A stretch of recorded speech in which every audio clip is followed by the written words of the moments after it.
Closing out the calendar year with high-stakes lace throughout the entire night, live from the Masonic Temple in Salt Lake City, this is Fierce Fighting Championship 36, presented by Bet Openly. Hi, everyone. Blake O'Rulian alongside Jason Laporte, Andrew Boquette as well, and what a way to cap off the year, guys. 4 belts to be given out tonight. The biggest of them all falls to the bantamweights, Joel Haro versus Hunter Azure atop the card. Jason, it's going to be fun. This is one of the biggest fights we've had in Utah in a long time. We got Joel Haro, top bantamweight in the state, fighting UFC vet Hunter Azure. This is a stacked card tonight. All eyes on that high-stakes matchup, but how about the co-main event, seeped with tension? Kent did not take kindly to Ruben missing weight last night, Andrew. That one's going to be interesting as well. It's going to be really interesting because angry Kent Mafileo is a fun and dangerous Kent Mafileo. Ruben Roundstone, of course, coming off of probably the biggest win of his career against Zeke Latu, which is awesome for him. One of Kent's training partners to just add to the story a little bit more, and I know Kent is looking for vengeance. 2 fan favorites for this Utah crowd. How about 3 amateur belts as well at heavyweight, bantamweight, and middleweight? Mark Gonzalez opposite Igor Lakicevic, as well as David Kim, Reese Banderaga, Jason Urgal, and Walker Pelto as well. All awaiting to be crowned. 44% of this card is compiled of title fights. So without further ado, let's get into the action. First time tonight, here's Jackson Hoops.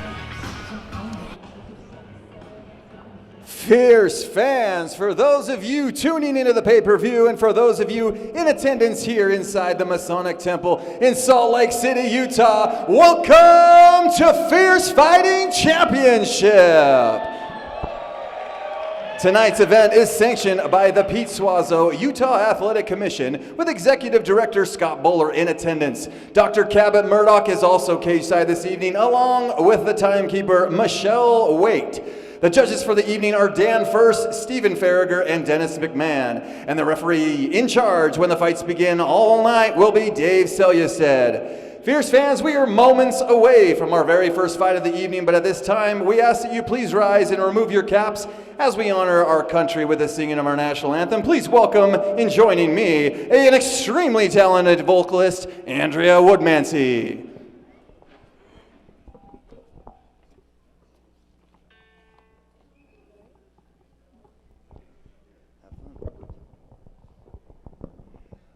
Oh, say, can you see by the dawn's early light what so proudly we hailed at the twilight's last gleaming, whose broad stripes and bright stars through the perilous fight o'er the ramparts we watched were so gallantly streaming, and the rocket's red glare, the bombs bursting in air, gave proof through the night that our flag was still there.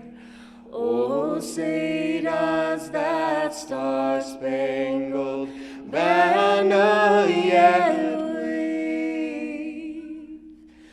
o'er the land of the free and the home of the brave.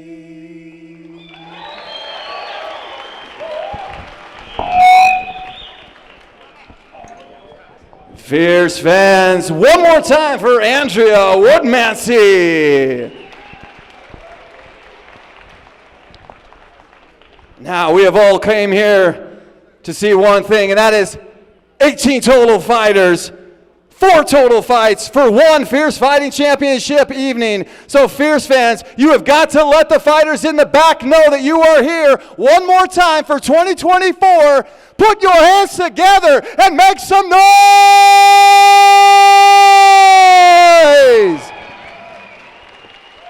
Our first fight of the evening is sponsored by Bet Openly. Bet Openly is a platform for peer-to-peer sports betting where users create and take bets on various events. Their model saves you and all of their users measurable amounts of money, both short and long term. Safely bet with anyone, use instant DFS player prop parlays, and bet directly with friends with no fees. Head on over to betopenly.com and win big with Bet Openly. Fierce fans, make some noise and welcome our first 2 fighters, Sam Dyman and then Caleb Lee, to the cage. Give us a few minutes.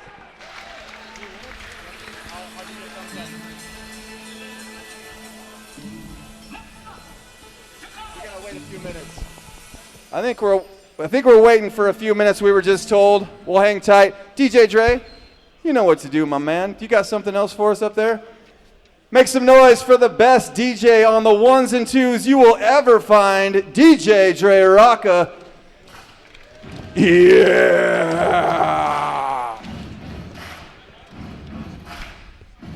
All right, back in the broadcast booth, Blake O'Reilly and Andrew Boquette, Jason Laporte as well. Fellas, we got a little bit of time, so we'll go through a couple of these talking points.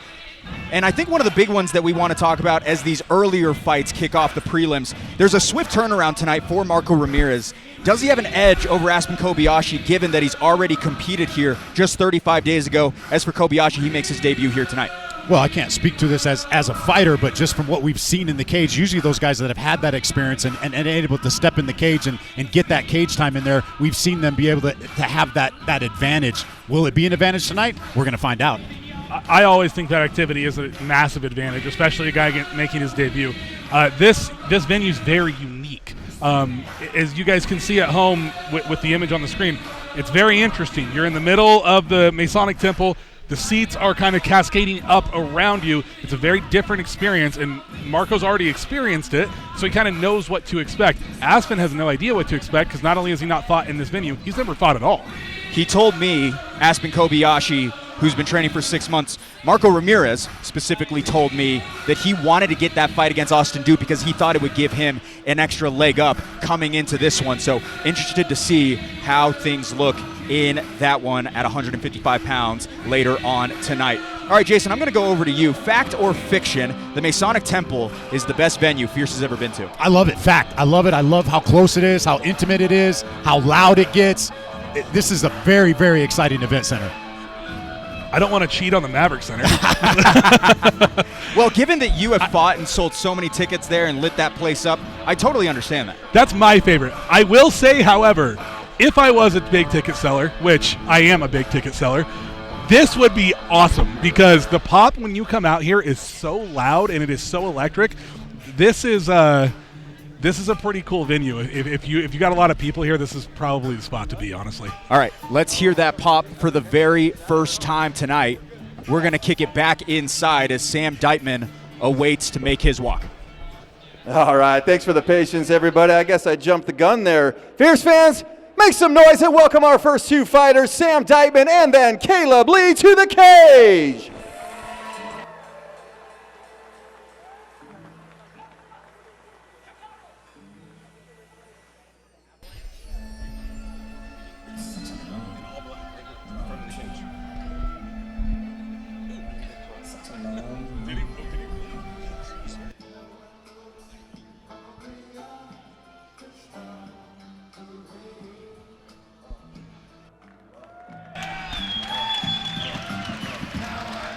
Lifelong goal comes to a head as Sam Dyman cuts the curtain for the final show of the year. Jason, not every day you see this amateur debut, but trains full-time, all in on the MMA career. This is what it's all about, the final proving ground. If you're an MMA fighter, if you're an athlete of any kind, getting to test yourself and test your skills amongst the best. And Andrew, he was working a roofing job in Bend, Oregon when someone who helped raise him offered to train him at his home gym. He moved to Seattle and then later to Boise to live with his mom, but been full-time training since June, 15 total months of training up to this point. You know, this is going to sound like a funny comment, and I'm not meaning it to. There are worse backgrounds to start MMA from than being a roofer. Those guys are pretty damn tough. Yeah, they're tough guys. And, you know, it really speaks to the level that our sport has gotten to, that we have young guys who have never even fought before that have decided, I'm going to make this my whole life. This is my full-time gig now. Some boxing, jiu-jitsu, and wrestling growing up in high school, but did mention tonight is his first time competing in any sort of martial arts backdrop. Excited to see the first-time jitters come to fruition here for Sam Dyman.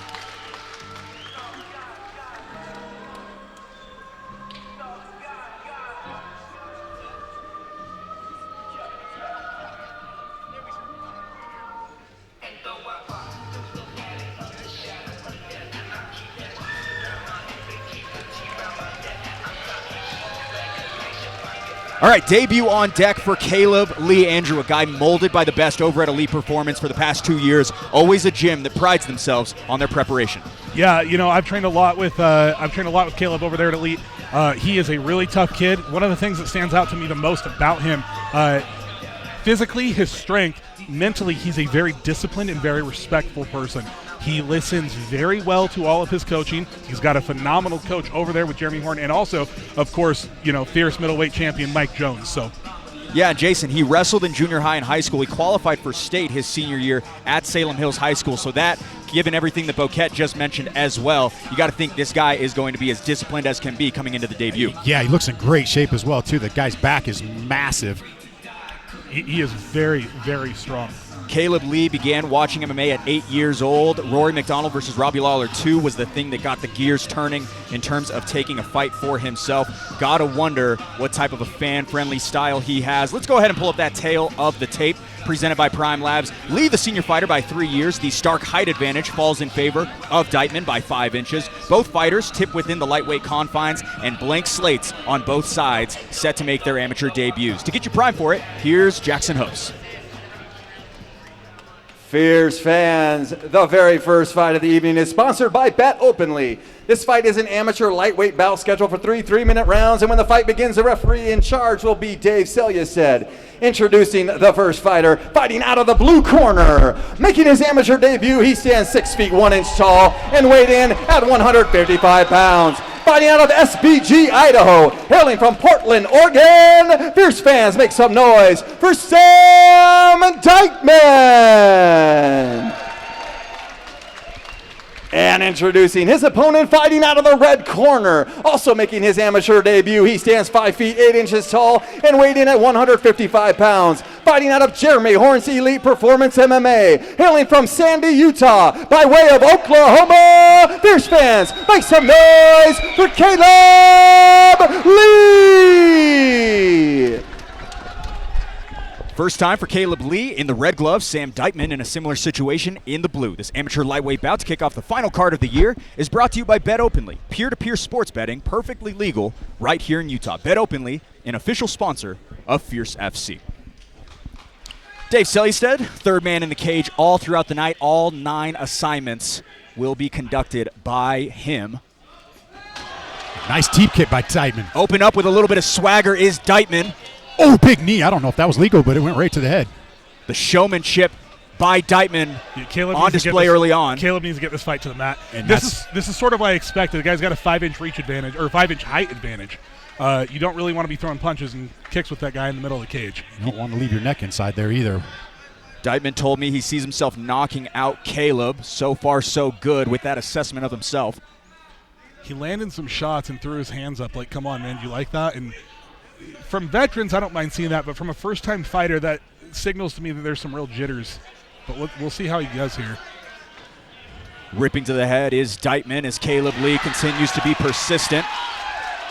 Comes out with a takedown, successful, just about 50 seconds into round 1. Yeah, and this is a good spot for Caleb. He's on top in the guard.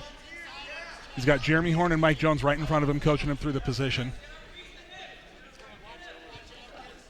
I assume he's going to push him up against the cage here and see if he can land some shots from inside the guard.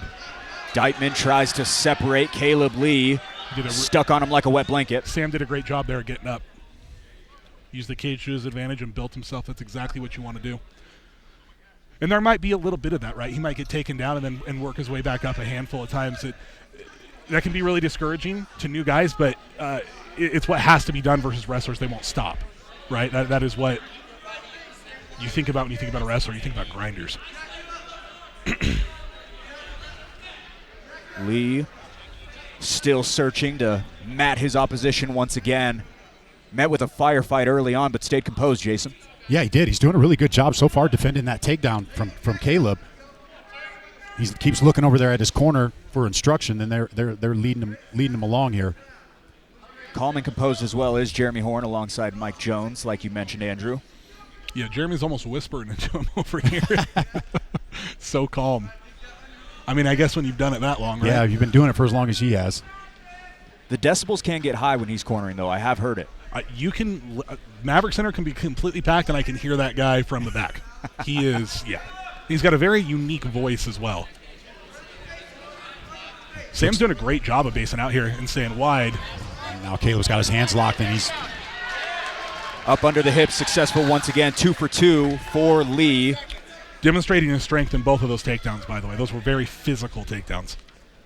Like to see him start landing some shots here when he gets that takedown out. So far, it looks like he's trying to go for a little body lock pass there, and now we're right back up again. Swift scramble finds Dyman back up into home base as he goes to work up top.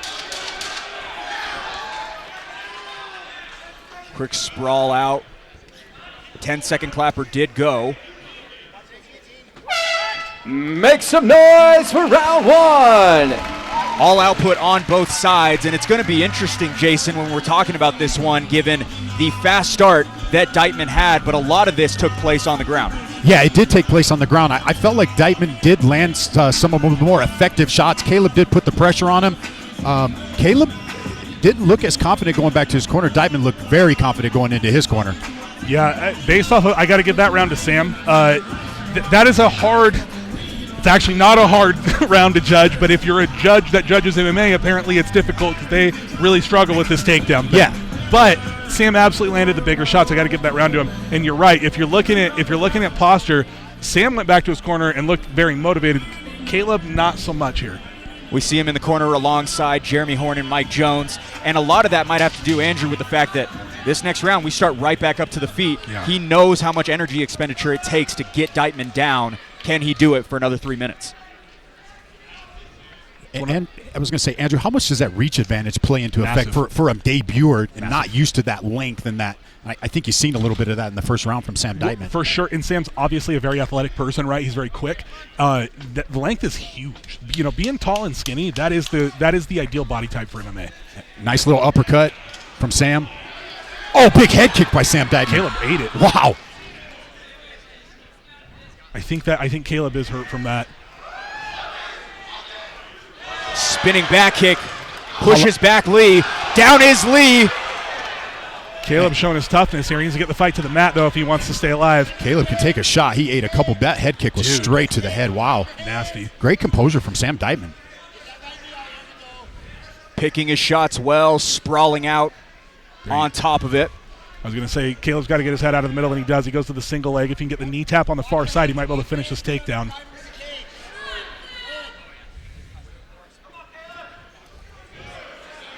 Sam showing some physicality of his own there. Dyman doing a good job with putting the hips on that head and keeping his head down there. Still working, but now when we're talking about the geography of the canvas, Dyman now on his side of the cage. Coach is just a mere few feet away. SBG Ido also has Reese Banderaga competing for the amateur bantamweight title later on tonight as he peppers in another shot from up top. I know it's easier said than done, but I was just going to say Caleb's got to not care about getting hit here and finish his takedowns. But big shots right now by Dyman. He's landing every one of those are big, heavy shots. Easier to say when you're not the one getting hit. Exactly. And now Caleb's in full mount, and this may very well be the beginning of the end for him. Yeah, Dyman's punishing Caleb right now.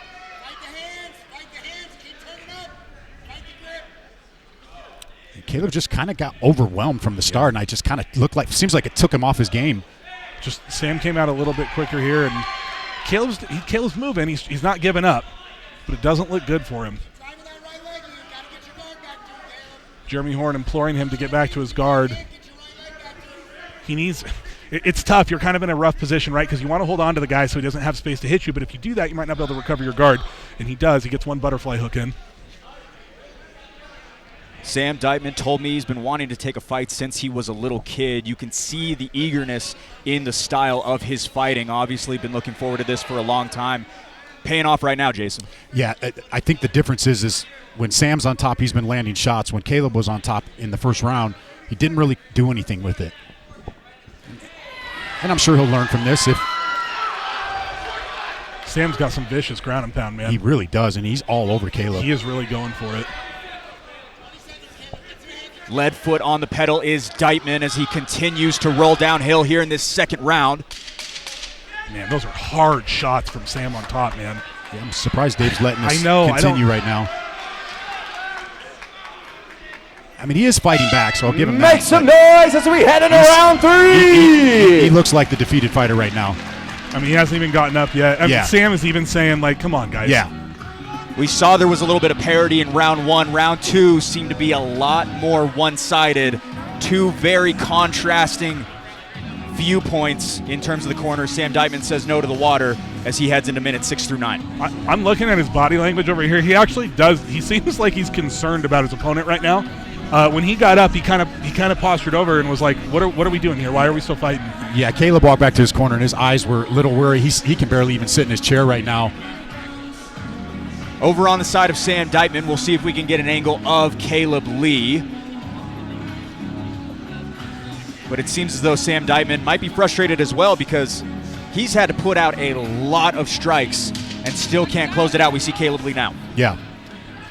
And Dyman's just, let's go, ready to go.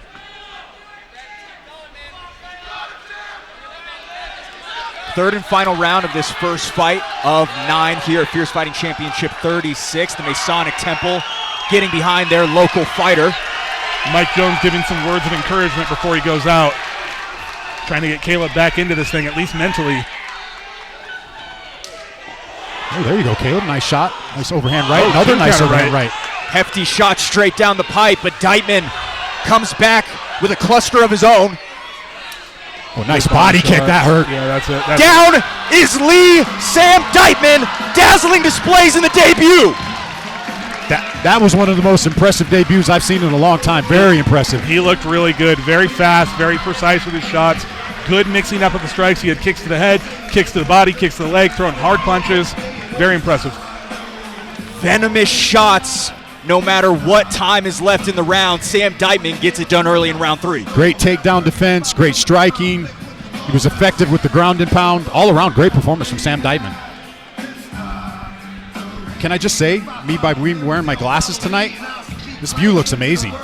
Should wear them more often. Jason Laporte does have the spectacles on here tonight, but the moment belongs to that man right there, Sam Dyman. What a way to open up the show. Andrew, I know your teammate is on the short side of this one, but it seems like we've got a new contender at 155. No, 100%. I mean, obviously, look, it never feels good to watch one of your teammates lose. You know how that goes. But you can't take anything away from Sam. I mean, he fought a really good fight, and honestly, for his, Jason said this, for a debuter, that's about as good as it gets. Full-time fighter, we see why now. Been training for 15 months, and he looked all as good for it as he's about to get his hand raised for the very first time. Sam Dyman, remember the name, hoping he graces another fierce card here soon. All right, looks as though we are ready to wrangle the fighters. First time to make it official. We're going to kick it inside to the man in the blue suit. Here's Jackson Hoops. Fierce fans, referee Dave Selyeset has called a stop to this contest at 17 seconds of the third round, declaring the winner by TKO, Sam Dyman!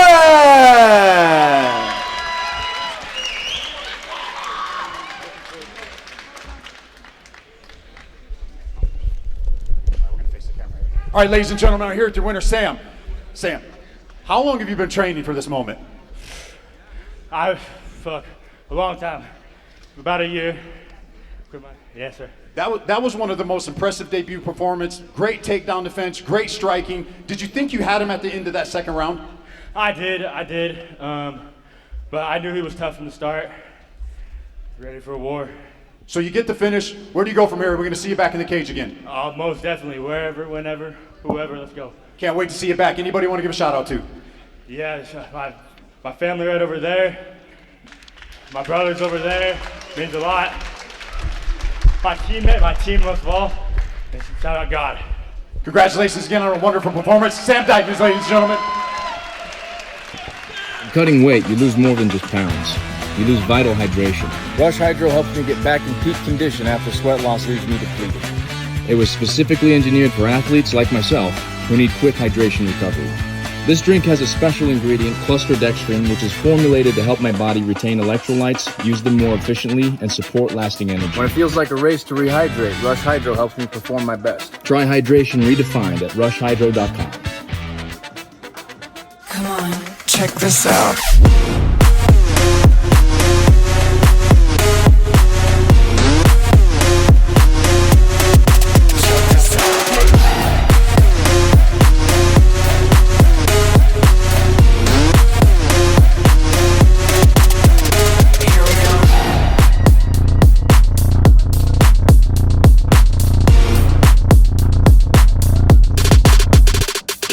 Check this out. Scan the QR code on your screen. Before that, though, we will show you the lineup of what we've got coming up. Sam Dyman. Jason, I'm so impressed with this guy. I can't believe what we just saw.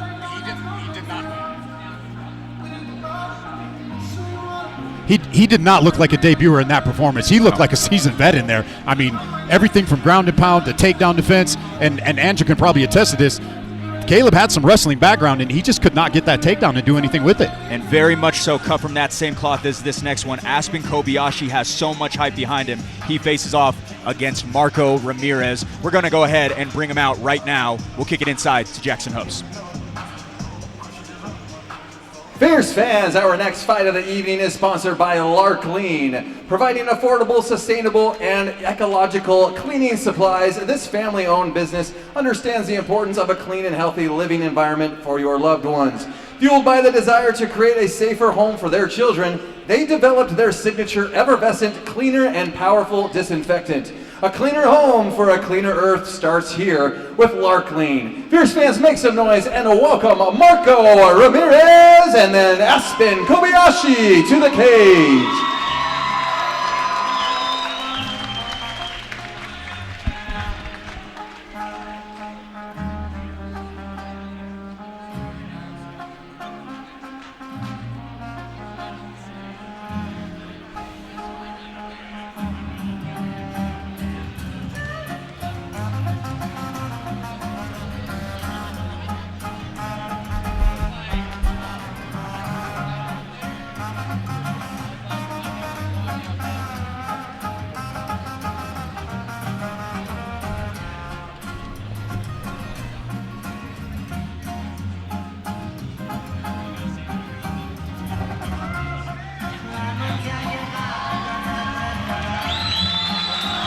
All right, 35 days separate the debut to walk number 2 for Marco Ramirez. Jason, he finished Austin Dew in under 2 rounds last month, now drops from 170 to 155. Interested to see the power and speed transfer for this one.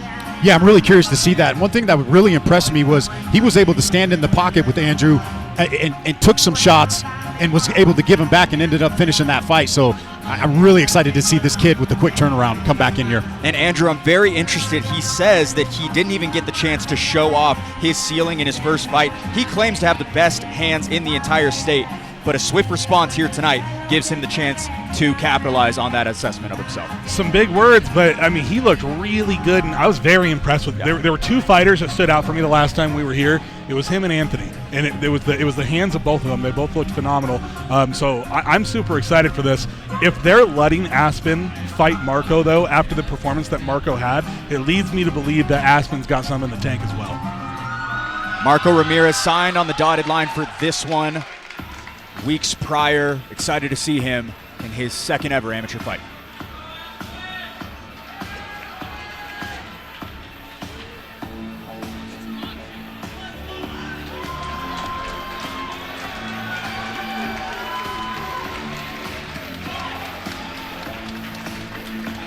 Final first-timer here tonight, enter Aspen Kobayashi. Andrew, a lot of buzz swarms him as he makes his amateur debut in all-natural talent from his first day 6 months ago. Yeah, he's got the build of a freaking Greek god. That's what I was going to say. Wow. Yeah, he looks really, really good. Obviously, he's got a good team over there at One Hit. He's got some killers over there in the corner with him. Like I said before, if they saw Marco's fight, obviously, you know, Zach, our promoter here, trains over there, and so they wouldn't be letting him fight if they thought it was going to be a blowout, and so it leads me to believe this Aspen kid is pretty damn good. Confidence flows through his veins. He told me it does not matter where the fight goes, he will dominate. Lots of self-belief as he dives into this debut. Let's go ahead and pull up that tail of the tape, brought to you by Prime Labs. Ramirez, the younger fighter by 2 years. The slight edge in height flies by way of Kobayashi. No issues on the scale for either party. Kobayashi to kick off the career. Ramirez with a record of 1-0. And Jason, we talked a lot about the confidence that Kobayashi has, and that is something that is invaluable and as an MMA fighter at large. It seems like every time we get these debut fighters coming in here, they just keep getting better and better. They look like they've been seasoned, they've been fighting for years. That's just the evolution of MMA over the years. Aspen Kobayashi, Marco Ramirez. Another big one at 155 pounds, and maybe one of them might be seeing Sam Dyman in their near future. With that, we'll go back to the hot microphone with Jackson Host. Fierce fans, this fight is sponsored by Larklean. This fight is an amateur lightweight bout scheduled for 3 3-minute rounds. And when the fight begins, the referee in charge will be Dave Selyestead. Introducing the first fighter, fighting out of the blue corner, holding an undefeated amateur record of 1 win and 0 losses. He stands 5 feet 11 inches tall and weighed in at 154 1/2 pounds. Fighting out of Champs Gym, hailing from Salt Lake City, Utah. Fierce fans, make some noise for Marco Ramirez! And introducing his opponent, fighting out of the red corner, making his amateur debut. He stands 6 feet tall and weighed in at 155 pounds. Fighting out of One Hit MMA, hailing from all over Utah. Fierce fans, make some noise for Aspen Kobayashi!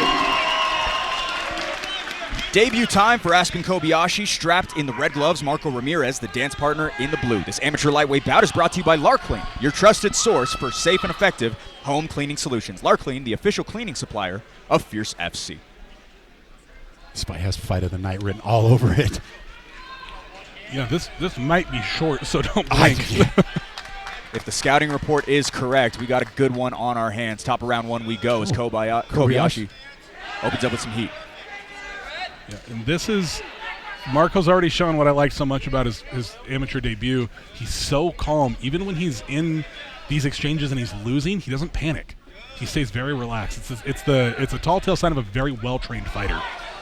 Yeah, he stands right in the pocket. He did this against Austin Dew. He stood right there in the pocket. He ate a couple shots, and he keeps coming forward, and he picks his shots. Look how calm he looks in there. Yeah. That's a kid who's been boxing a lot. That's what that is. He's had a lot of reps in the gym. He's had a lot of sparring. I'd be shocked if he didn't have a bunch of smoker fights as a boxer.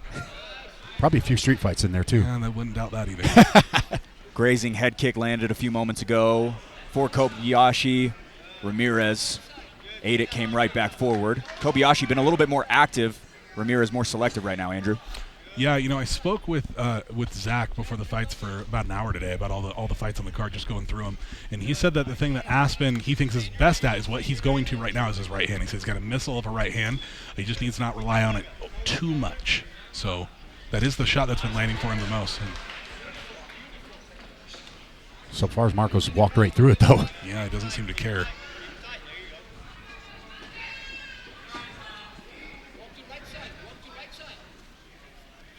Big swing and a miss for Kobayashi. Ramirez continuing to walk down the debut fighter. Ramirez just stalking. Echoing leg kick lands as well.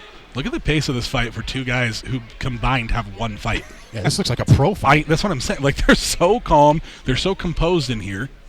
Aspen just told them to bring it. That's a great point, Andrew. Typically, it's very hard to call early on amateur fights because they're so messy. This, clean and concise so far. Yeah, kind of our last fight, right? A little bit more chaotic. Yep. Sam's just, not that he did bad. It was kind of crazy. He's just throwing everything at him. This is very composed. I feel like Marco's setting something up here.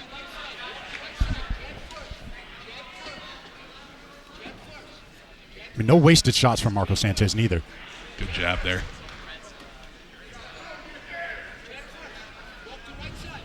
No tape for Ramirez to study for this one. That being said, probably trying to gain some reads in real time as he's able to connect a couple shots up top. Yeah, Marco just landed a really good two-piece, just waiting. Calm, cool, and collected. Yeah, Aspen's overextending literally just a little bit, quarter of an inch, and Marco looks like he's made a read on it here.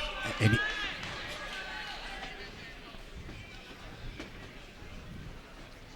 little bit of blood seeping down from the right nostril of Kobayashi as he snaps a high kick.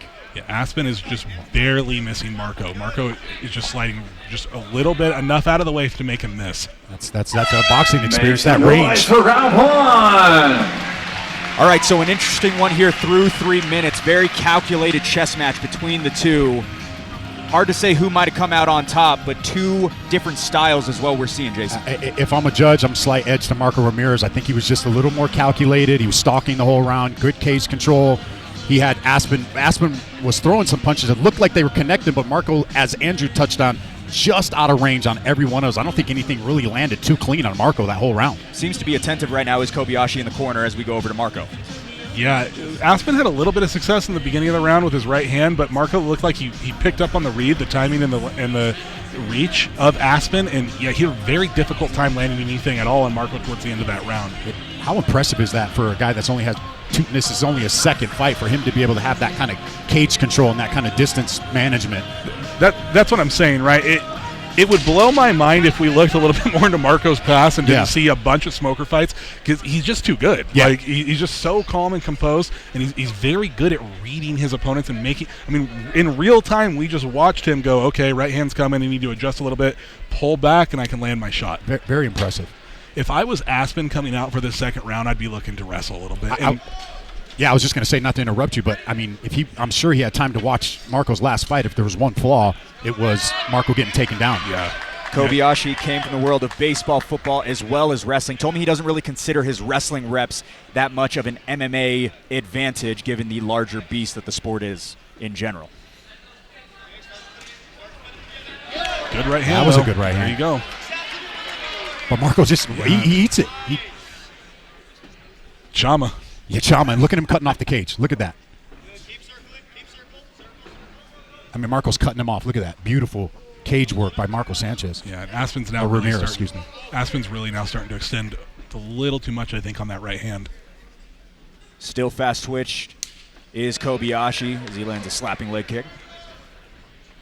You know, sometimes the benefit of wrestling is not even to wrestle. It's just to let the guy know that you are willing to take him down and just give his computer one more thing to process. Those leg kicks seem to be effective for Aspen. Yeah, that's always a good one, right? When you're hitting a guy in the face and he doesn't care, you always go to the body. Body and the legs. Ramirez one step ahead of that one, gets out of the way of the attack of Kobayashi.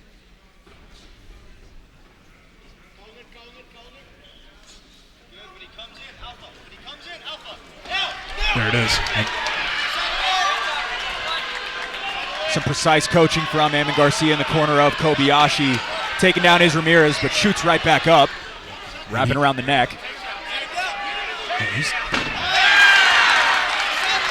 Kobayashi, lots of blood spewing from that nose. A tight grip for Ramirez as he looks to separate from the hips. Ramirez doing a good job of using this to get up. Yeah, I don't think he's in too much of a threat here from half guard. Reached that blood. Oh! Down is Ramirez. And Ramirez with a takedown of his own. And the tables have turned, gentlemen.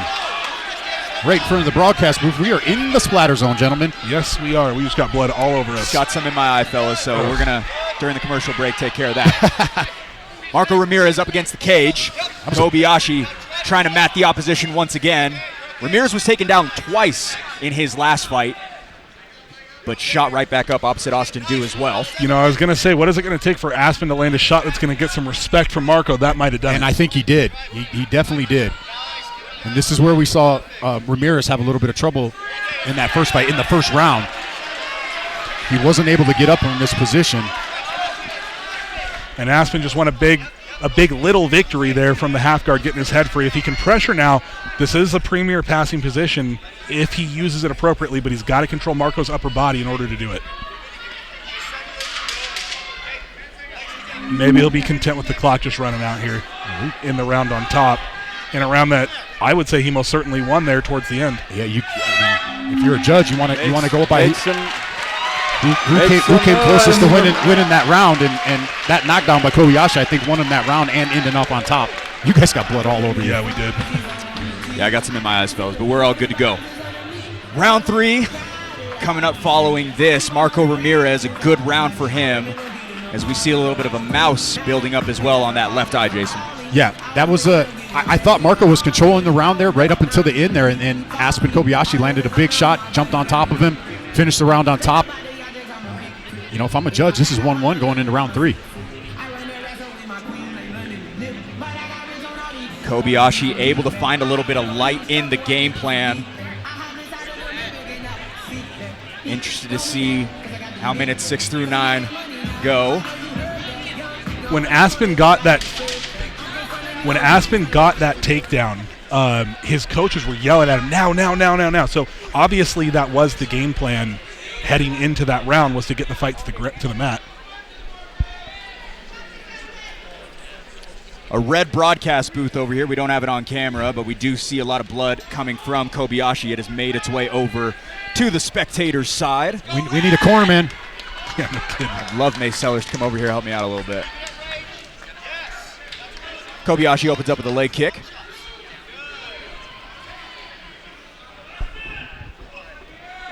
Be interesting to see if Marco Sanchez stays as calm in what was the first round that he's lost in his career. Unofficially, of course. And Aspen landing his right hand again. Marco's doing a good job of getting him against the cage, though. Right back at home base is Kobayashi. Excited is the one-hit corner as he makes his way back up top and will move his way to mount.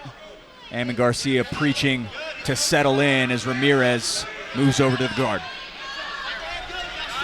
I don't know if I like the close guard from Ramirez here. I don't like it either. And Aspen's corner got very excited when he put it on. They're real happy that he's choosing to be on the bottom here. That probably shows a little bit of the inexperience on the ground from Ramirez.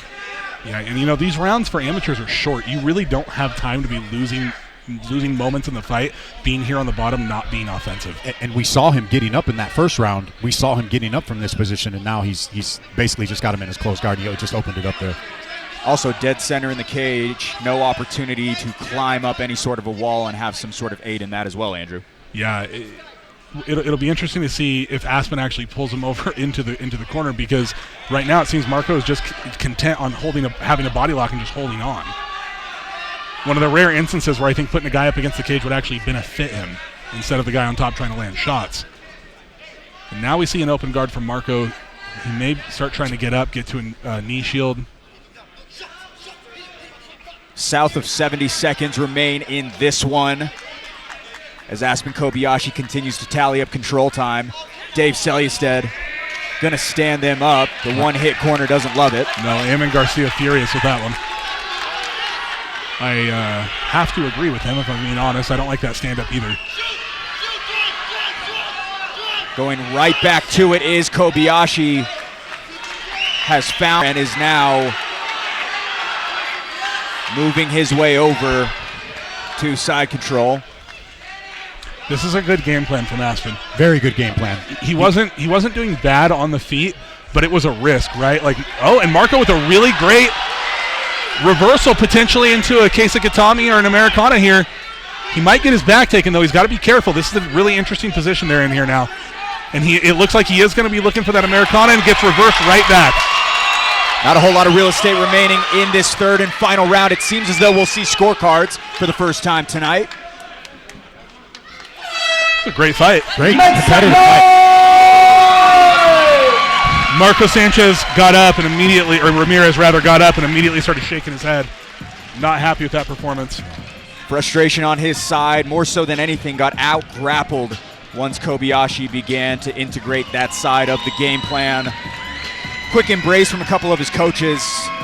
Marco Ramirez, we saw him do so well at 170 pounds, but Aspen Kobayashi seems to have done enough to come away with this victory. Bloodied up and battered, it wasn't easy by any means. Wasn't easy for us. You got some blood on us, we're still cleaning it up over here. And for a first-time fighter like Aspen, what a great job. I don't know if his game plan was to grapple. I don't think it was. I think he transitioned in the middle of the fight because his coaches were telling him, hey, this guy's starting to get the better of you. Let's get this fight to the mat. And that probably won him the fight if it goes his way. Yeah, I think so. And I do think that in my opinion, I think he should get the nod. What do you think? I'm going to have to agree. I think it's 2-1. I think Aspen Kobayashi had the big knockdown in round 2, and he was on. He controlled pretty much the whole third round. Even though we didn't see much action, he was the one in control and on top in that third round. Marco Ramirez seems to be a little bit dejected after that performance. I think he knows the similar sentiment that we are preaching over here in the broadcast booth. But nonetheless, we have seen sparks of brilliance by him, considering what he did 35 days ago. But Aspen Kobayashi, resourceful in the game plan to make his way to possibly coming out on top. We'll go ahead and get the answer, though, with Jackson Hoops.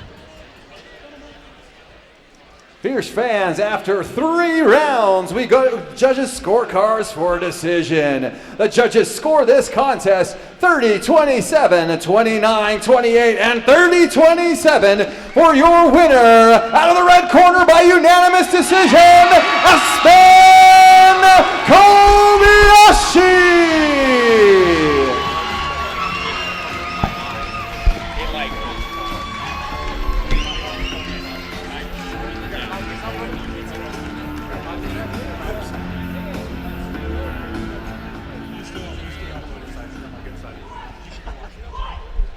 All right, ladies and gentlemen, here with your winner, Aspen. Aspen, great competitive fight. You fought through a little adversity in that first round. What was the game plan coming into this fight?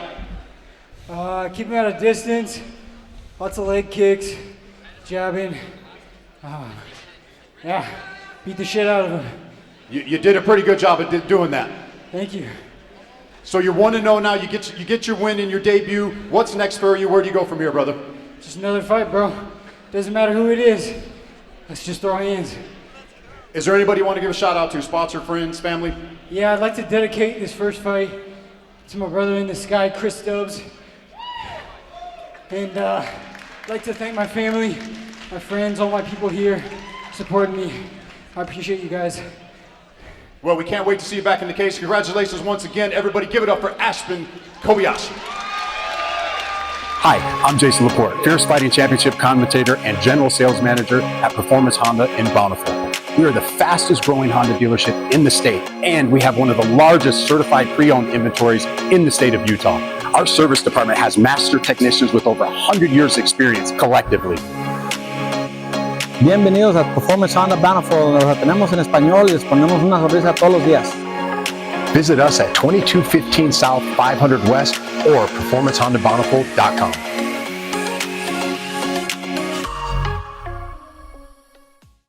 Hey Fierce fans, Kibble Davis here with Prime Labs. We are now the official lab testing partner for all of Fierce Fighting Championships fighters. We provide a combat trio for all fighters across the Wasatch Front, as well as if you want to get in the best shape like one of your favorite fighters, we provide many comprehensive blood panels. All you have to do is click on the link or text 385-645-7400. Whether you're a fighter or just someone that wants to take charge of their own care and looking to address a lack of sleep, fat gain, or even muscle growth, Prime Labs has different panels for all financial situations. So please shoot us a text at 385-645-7400, scan the QR code, or please go to the website and come check us out.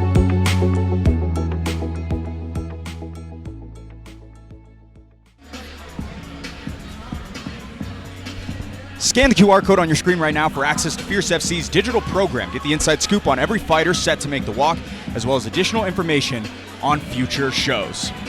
So Aspen Kobayashi comes away with the victory. He moves to 1-0. Marco Ramirez falls to 1-1, but high ceilings on both sides. And speaking of which, these guys do as well. RJ Wilgar, Alan Aragon waiting in the wings. We'll bring them out right now. Fierce fans, our next fight of the evening is sponsored by Back 40 Ranch House Grill. Their goal is to provide the best food and drinks possible, made with fresh local ingredients from Heber City and its surrounding areas. Order online at back40utah.com or stop in to experience their amazing lunch, dinner, Sunday brunch, drinks, and dessert menus. You can even load up on their family curbside meals. From their signature Back 40 burger to their house-made brownies and cheesecake, you won't go hungry at Back 40 Ranch House and Grill. Fierce fans, make some noise and welcome the next two fighters, Alan Aragon and then RJ Wilgar to the cage.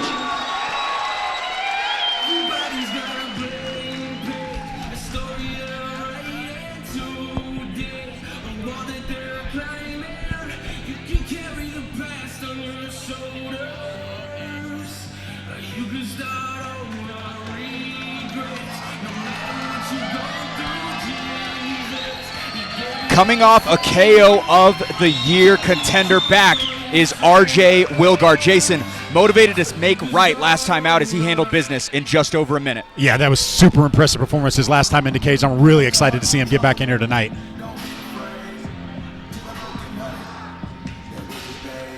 RJ Wilgar, there he is on that lower third, and Andrew, we've seen him load up on that right hand, which has been his equalizer over the course of his career. 2 wins by KO to be more precise.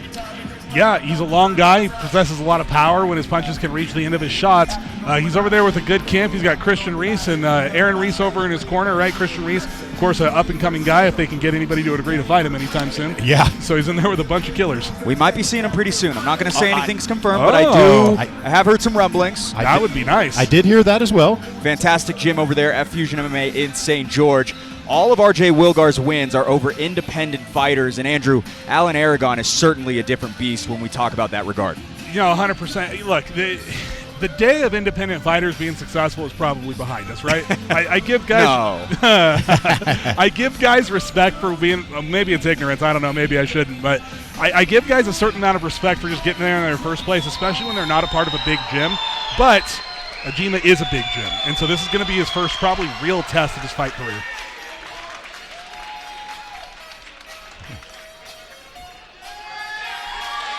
Okay, I like the walkout song.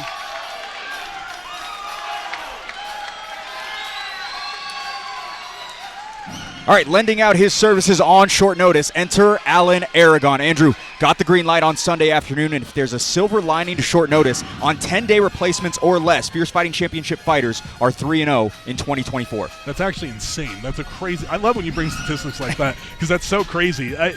It begs belief, right? Because you would think that a fighter who's been in camp the whole time, who's been training, who's been getting ready, would have a massive advantage.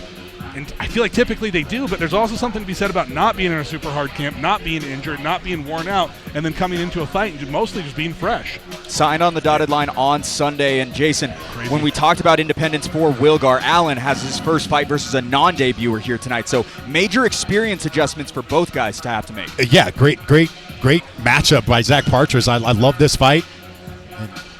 I'm jamming out to Allen's walkout song. This is a little throwback, but you guys might be a little young for this. This is a break-in, little turbo ozone break-in here. No, I know it from Tony Ferguson more than anything. Let's go ahead and pull up that tail of the tape and get some particulars out of the way. RJ Wilgar opposite Alan Aragon in this one. 5-year senior is the St. George fighter. Also will have the edge in the height department, standing 3 inches taller at 6'1". Alan Aragon coming in well under the middleweight rim of 180 pounds. RJ Wilgar even deeper underneath it at 176. 3-1 record for Wilgar. As for Aragon, it stands at 2-1. Now for the intros, let's kick it back inside to Jackson Host. Fierce fans, this fight is sponsored by Back 40 Ranch House Grill. This fight is an amateur middleweight bout scheduled for 3 3-minute rounds. And when the fight begins, the referee in charge will be Dave Celia said. Introducing the first fighter, fighting out of the blue corner, holding an amateur record of 3 wins and 1 loss. He stands 6 feet 1 inch tall and weighing in at 176 pounds. Fighting out of Fusion MMA and Jiu-Jitsu, hailing from St. George, Utah. Fierce fans, make some noise for RJ Wilgar!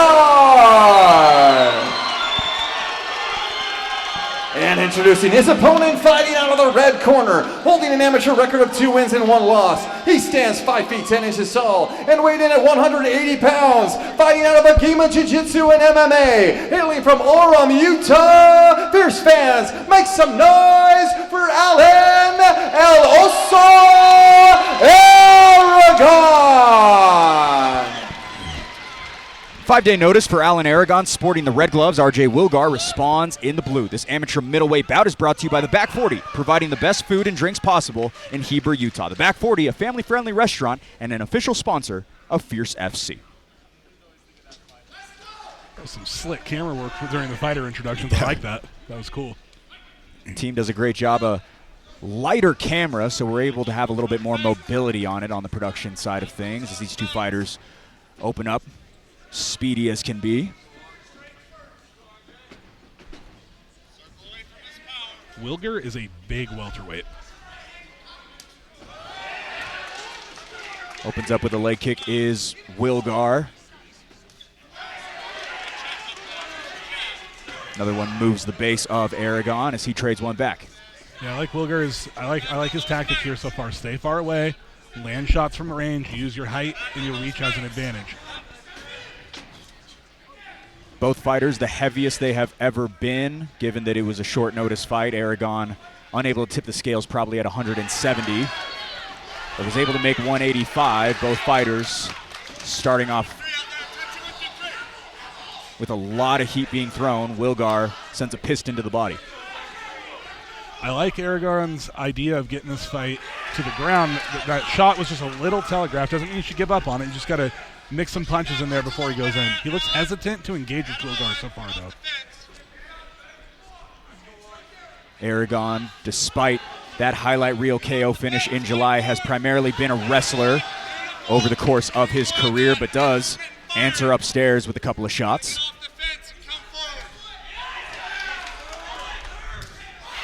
So far successful in the kick department for Wilgar. Jason, we're seeing a lot of action from him, landing as well. Yeah, great distance control so far. He landed a couple nice calf kicks there. I like what I'm seeing so far. Yeah, big swing and a miss. He's using a lot of feints, a lot of attacks from range. When Allen got close to him and tried to mix it up, he just immediately retreated, got back to distance, and started throwing long-range shots again. It's good. It's good discipline. Back in blitzing is Wilgar. Aragon able to close distance and now gets into his own wheelhouse. That was a nice shot by him to get in the inside. Didn't get the takedown, of course, but he drove him into the cage, which, not as good, but still pretty good. See if he can do anything with it here. Getting inside of the legs. Wilgar's doing a pretty good job of defending. Big shots from Aragon. And letting him off the fence, I don't know if I love that. There's a lot of work to get him there.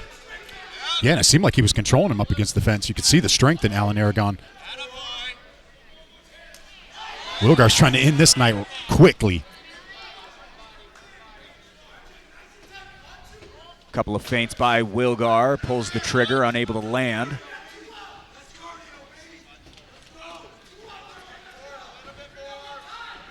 Wilgar's really trying to cut him off there against the warning track. And another good shot to get to the cage. Converging once again is the Agima fighter. Final seconds of the first frame as we will see stools. Make some noise for round one. So interestingly enough, though it is an Alan Aragon fight, it stays standing throughout the entire first 3 minutes. RJ Wilgar so far in the driver's seat, but Aragon has certainly had his moments as well, Jason. Yeah, Aragon had some good moments. Like we just saw him up against the cage here. He was controlling a little bit, landed a couple shots as he broke free. I kind of felt like Wilgar was the one doing the more of the cage control in that first round, landed some heavy leg kicks. Andrew, what are your thoughts? That's a hard one to judge. I was just thinking to myself, with the round ending like that, there's a chance that Allen could have stolen that round with just having full control against the cage. Very true. Very true. That was a close one. I will say, though, I think the blueprint here is fairly clear, right? If RJ is going to win this fight, he's going to do it at range, landing strikes. And if Allen's going to win this fight, it's probably clinching up against the cage or taking his partner down. And a lot of that striking being done with those weighty leg kicks that he likes to throw. So far, so good in that department, and also getting some positive affirmations as well from his corner. Interesting one here as well. Alan Aragon was a former wrestler over at Utah Tech University. He spent some time in the room with his opposition's home gym in Fusion MMA. They were all saying hello to each other yesterday at the weigh-ins.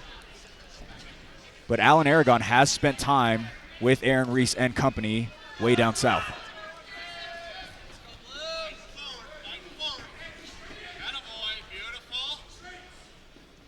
Sort of a theme in Utah MMA. Everyone started kind of training everywhere nowadays, right? Like it's pretty rare when you have fighters that haven't been around each other whatsoever. Yeah, Utah versus everybody. I like to see the guys cross-training with each other, and obviously I don't like it when we're fighting each other, but I love it when we're fighting out-of-state guys and beating them. I totally agree with that. Another echoing kick landed for Wilgar just moments ago.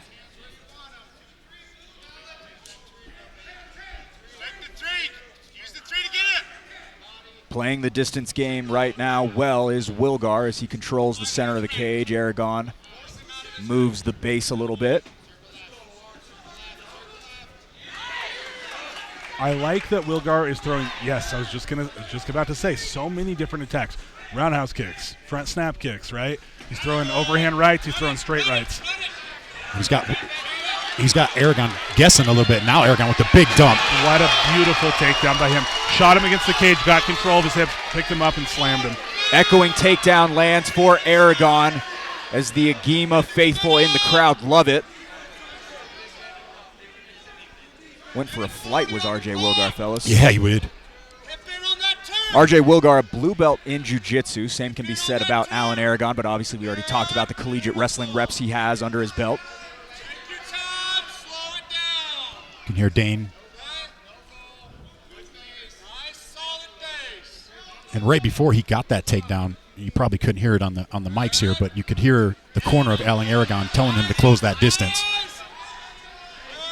Aragon landing some good body shots here before Wilgar is able to get back to his close guard, but he's pushed up against the cage here. He's not going to be able to do much. He needs to get himself off. He needs to use those legs and create a little off balance here.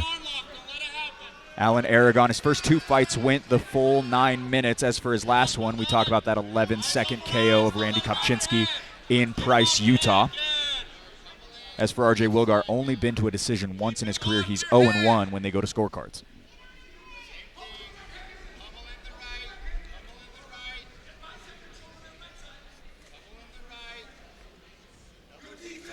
Not a whole lot of offense going on, but Allen is getting the control time here, which will obviously win him the round unless something big changes here with 20 seconds remaining on the clock.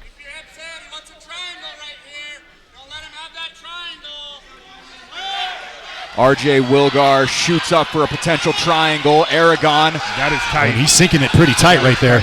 Dane was yelling at him to watch the triangle the entire time. We might be run out of time here, though.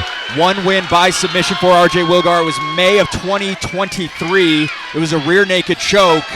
Make some noise. Saved by the bell is Aragon as he daps up his opposition and brings him up to his feet. He had a big smile on his face. He's still smiling there, helping RJ up. You know, I hate to be that guy and say this again. I think that RJ might have stolen the round there at the end. Not much happened. He was the one that was in control towards the end, had a triangle choke punching his guy in the face. I would hate to be a judge right now because that is a very tough round to judge. Very, very tough round to judge. If we're judging off of damage, though, which we're supposed to, and you're judging off of potentially ending the fight, RJ certainly was closer. Who came closer to ending the fight? Who did the most damage? And how about presenting the submission threat now going into the final round of the fight as well? Aragon seems to have found some light when he wants to grapple with this guy. But that being said, RJ Wilgar says, I can shoot up a triangle and close this thing out. If he had another 15, 20 seconds, this might be a different story. Very well. It was a tight triangle. He had that thing slapped on pretty good. Dane was he was yelling at him the whole time. Watch the triangle, not heeding his coach's advice. Perhaps this round he'll be a little bit more astute in his listening skills. RJ Wilgar been in camp 4 weeks at this point. Aragon, again, found out he was fighting on Sunday. Seems to be a little bit more gassed at the moment as they head over to the center of the cage for the final round of this one. Ooh,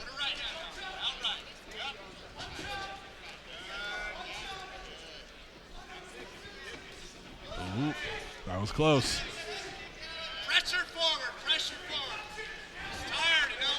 Wilgar whips a hook as Aragon goes right back to his bread and butter. Man, you got to give Allen a lot of credit for being in this kind of shape without having any notice for a fight to be able to wrestle out like this. Yeah. It's pretty impressive. And part of it might also be that he didn't have to cut weight for this one necessarily. He did cut a little bit of weight, but didn't have to deplete himself to make 185 pounds last night. Yeah, certainly helps. Certainly helps.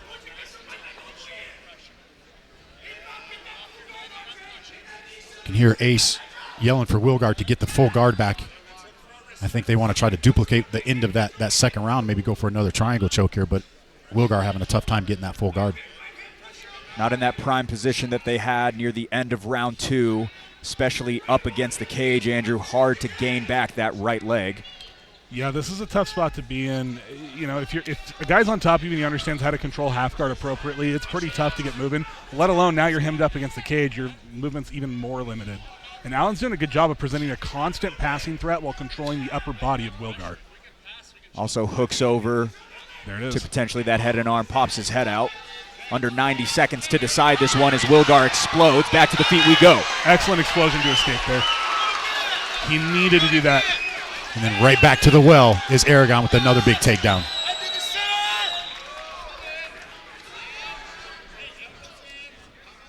If it ain't broke, don't fix it.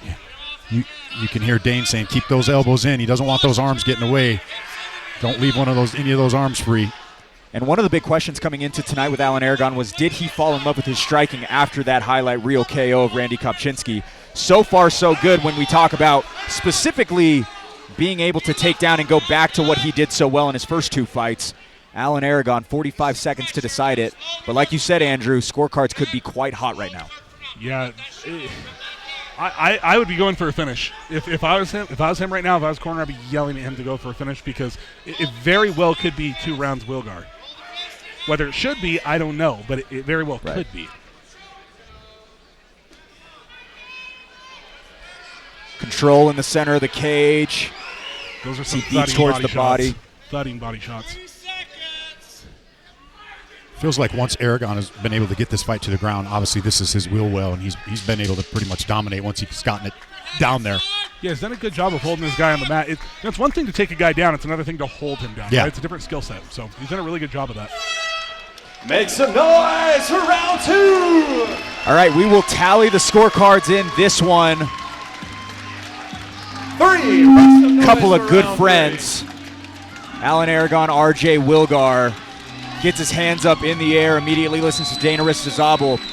Seems as though from the face he thinks to have gotten it done, but could be a toss-up, Jason. Yeah, that like Andrew and I have been talking about. That's going to be a tough one to score because both fighters had their moments. I mean, I will say second half of the fight, even though you got to judge a round at a time, second half of the fight I felt like Aragon took over, but we're going to find out. And Andrew, sometimes body language is everything. And Alan Aragon right now seems like he has his hands up. He's excited. As for Wilgar, doesn't seem to be doing the same thing. In this sport, one of the things we're most guilty of is recency bias. And a lot of times when you end a round, when you're winning, you feel like you won the whole fight. And like Jason just said, we don't judge fights based off of that, right? We judge fights based on a round-by-round basis, and it's going to be hard to call. Alan Aragon could potentially be the 4th fighter to come away with a victory on 10 days' notice or less. It was David Knudsen in May, also Dennis Bialy in May, and then Marco Ramirez last month here at the Masonic Temple. Going to be an interesting one, and what a year he has had. From the second fastest KO of the year to potentially coming in on 5 days' notice to get this one done. We'll kick it inside to Jackson Hopes to make it official. Fierce fans, after 3 rounds, we go to the judges' scorecards for decision. All 3 judges score this contest 29-28, declaring the winner by unanimous decision. Out of the red corner, Alan Aragon!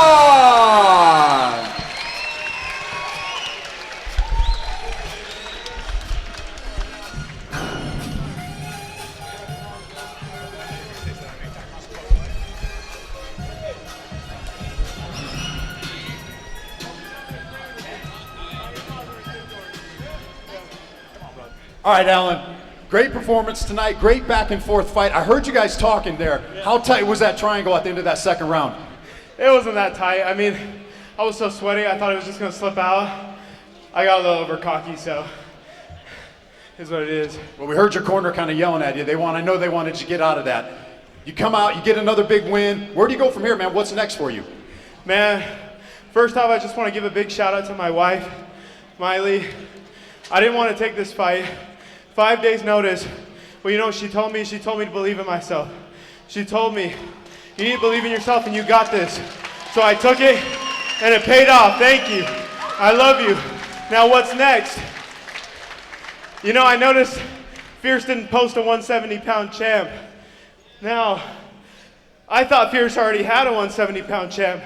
And his name is Alan El Oso Aragon. Where is my belt? Let's go! I took this on 5 days' notice. I was sitting Sunday night drinking a beer on the couch when I got the call. Woo! Somebody get me my belt. Anybody want to give a shout out tonight? Shout out my coaches, all my training partners, my little bro. He's always down to get extra rounds, extra practice with me. Thank you from the bottom of my heart, all of you. Ladies and gentlemen, give it up for your winner, Alan Aragon.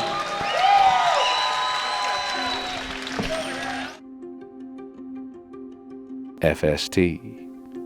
Who is FST filtration? What is FST filtration? You see, FST is more than a filter company just trying to be cool.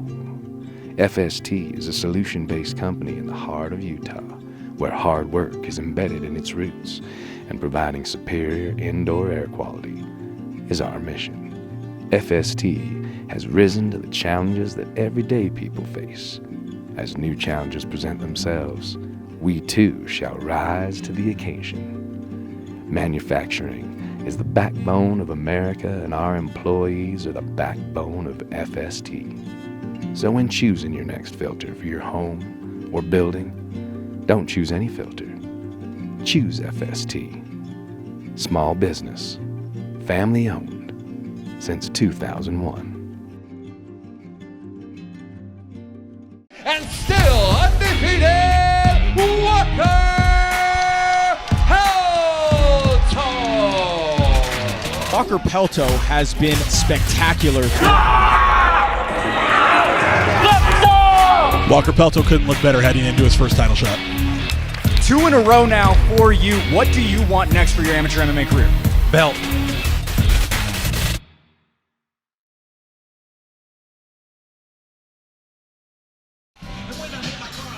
Well, 3 fights in, 1 more to go here on these prelims, and it is the first of 4 title bouts. Jason Urgal, Walker Pelto. Lots of storylines coming into this one. Jason, what flies off the film? Yeah, I'm really looking forward to this. Jason Urgal, he's huge for the weight class. Walter Pelto has been on an absolute tear. This is a great matchup. Gonna be a good one as we have our first belt to give out. We'll go ahead and kick it inside the Jackson Hoops. Fierce fans, our final fight of the preliminary card and first title fight of the evening is sponsored by FST Filtration. They provide the best manufactured HVAC products for your home and business. Go to fstfiltration.com, take the 2-minute air filter quiz, place your order, and get fresh air filters delivered to you whenever you need them from FST Filtration. Fierce fans, make some noise and welcome Walker Pelto and then Jason Urgal to the cage.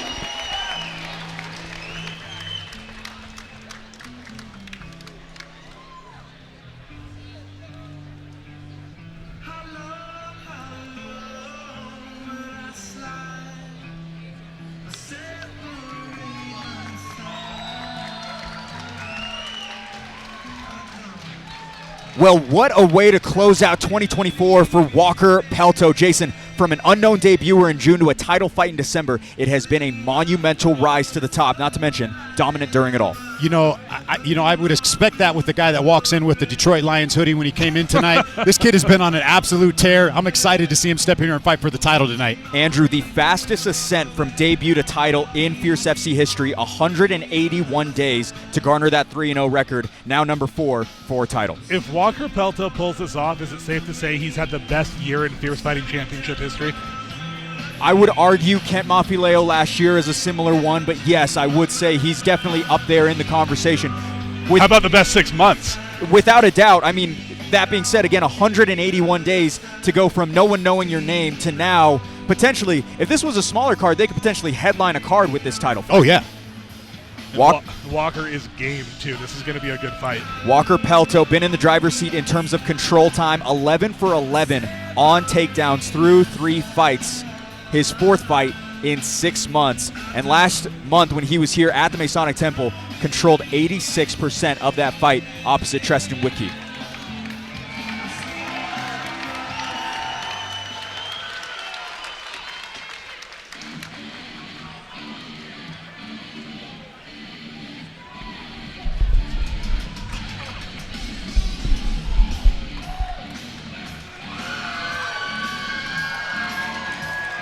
Back and in the biggest spot of his career, here is Jason Urgal. Andrew, he had one word for what he wanted next when we talked in July. That word was belt. He could claim one tonight. Yeah, this is a big deal for Jason. Like this is an important fight.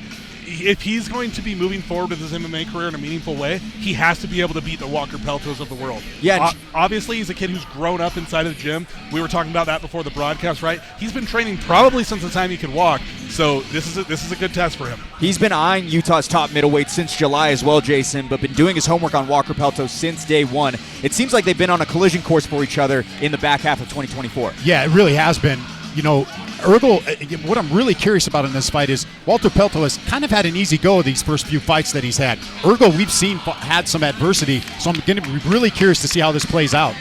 Interested to see how it all collides. Let's go ahead and pull this one up side by side. Tail of the tape powered by Prime Labs. Pelto, the younger man, by 2 years. Urgal towers over the Idaho fighter by half a foot at 6'5". Pelto to put his unbeaten record on the line opposite the 4-2 veteran. And now we kick it back inside for the particulars with Jackson Hoops.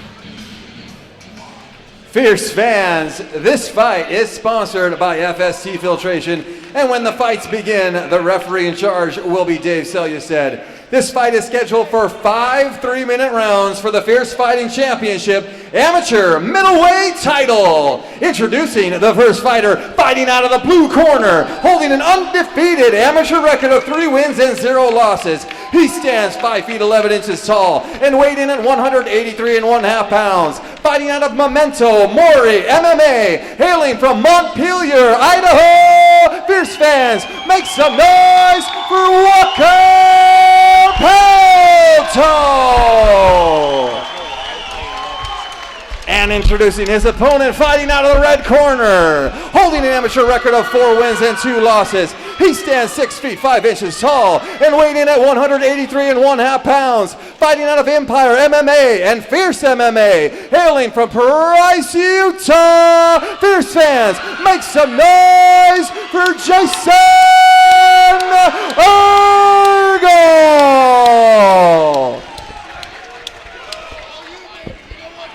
Title fight number 1 for Jason Urgal in the red gloves. Challenging is Walker Pelto in the blue gloves. This amateur middleweight title bout is brought to you by FST Filtration. Fresh air filters delivered for when you need them most. FST Filtration, an official sponsor of Fierce FC.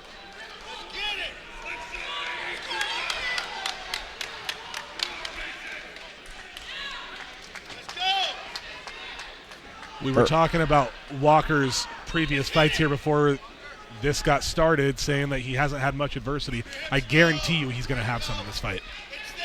Pelto opens up with a leg kick. Urgal, a stone wall. You see quite the size discrepancy as he's getting beat up over the top.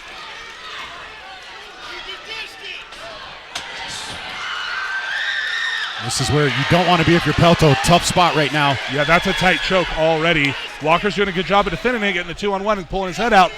But he's got to get out of here. Tight as can be. Jason Urgal. He's asleep. Seems as close as can be. Jason Urgal has done it. Less than a minute to take home the amateur middleweight belt. Jason Urgal headed home as a champion. Wow. I did not expect that fight to go that way. Very impressive by Jason Urgal. Man. Picked his shots beautifully, jumped on that guillotine. Don't be silly, jump the gilly. I hate when guys do it, man, but he did it. That was great. He put his guy to sleep. Put him to sleep. That was a tight choke. What a way to close out the calendar year. Jason Urgal from the win over Bane Varner, and succeeds that with a submission victory in 44 seconds over one of the top prospects in the entire West Coast, Jason. Walter Pelto has been on a tear, and Jason Urgal just made that look easy.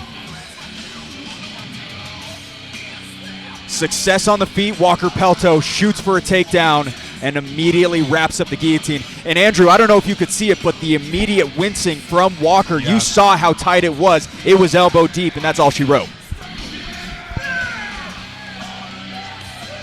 Frustrating way to close out the year, Andrew. I apologize. A fantastic moment for Jason and his dad, Steve, though, as they embrace here in the cage. Of course, Steve being his head coach and his father. Pretty cool moment for them to have together. Jason Urgal embraces Walker Pelto, and he is headed home with an amateur belt. We're going to go ahead and make it official. We'll kick it back to Jackson Hoops.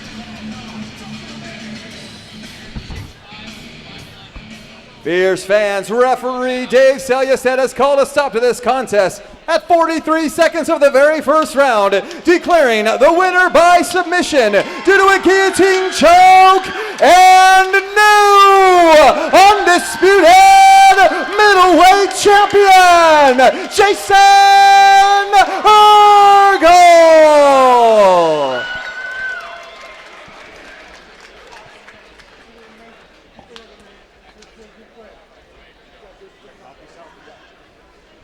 Jason, you're all pumped up, man. How you doing? I'm doing amazing. Let's go! Jason, that was an impressive performance for a championship. You beat a guy 3-0. He's been on a tear. Were you expecting the fight to end this quickly? No, I was expecting a 5-round war. I was definitely not expecting the fight to end this quickly. I was expecting a 5-round war. Walker is a very tough opponent, and he's very good. Guys, everybody please give a round of applause for Walker Pelto. He's an amazing fighter, and he's going to do amazing things, guys. Well, last time you were in the cage, you said you wanted the belt. You have the belt. When are we going to see you back defending it? You know, I got to talk to Zach. I got to talk to my coaches. Got to talk to my dad. See what the battle plan is. But yes, I would love to come defend this belt. Anybody you want to give a shout out to? Yes, there's a lot of people I want to give a shout out to. First and foremost, I want to thank my Lord and Savior, Jesus Christ. I want to say thank you to my coaches that came out and helped me here. You know, thank you, Dad. I love you. Thank you, Coach Pedro. Thank you, Coach Phil. I love you guys. You guys are awesome. I want to give a big shout out to my sponsors. Turn around. Big shout out to my sponsors, Las Aviles Concrete. Thank you, guys. I want to give a shout out to BND Fit. A big shout out to FST Filtration. Big shout out to TMS Trees. Big shout out to Our Pizza, and shout out to Swolemate. Thank you, guys. Without your guys' sponsorship, this wouldn't have happened. Okay. Thank you, guys. And let's go, guys. If I can't think off the top of my head, guys, there's a lot going through my head right now, so if I didn't shout you out. And yes, thank you so much, guys. Thank you to the guys at Agima for helping me train for this fight. You guys got me better than I ever have been. Okay, big thank you to Coach Dane and Coach Court. Okay, and another thank you to Coach Marco Sanchez. Okay, you guys made me better than I ever have been. Thank you guys so much. Give it up for your winner and new Fierce FC middleweight champion, Jason Urgal. Go celebrate, brother. He's right up at the top. We're going to take about a 15-minute intermission. Make sure you get out there and get your Sharky Poke Bowls, Brazilian Berry Acai Bowls. My mom asked me earlier if I like silver. I said hell no. This kid's on another level. A star was just mark my words. You don't get better than that. Zeke Latu getting it done late.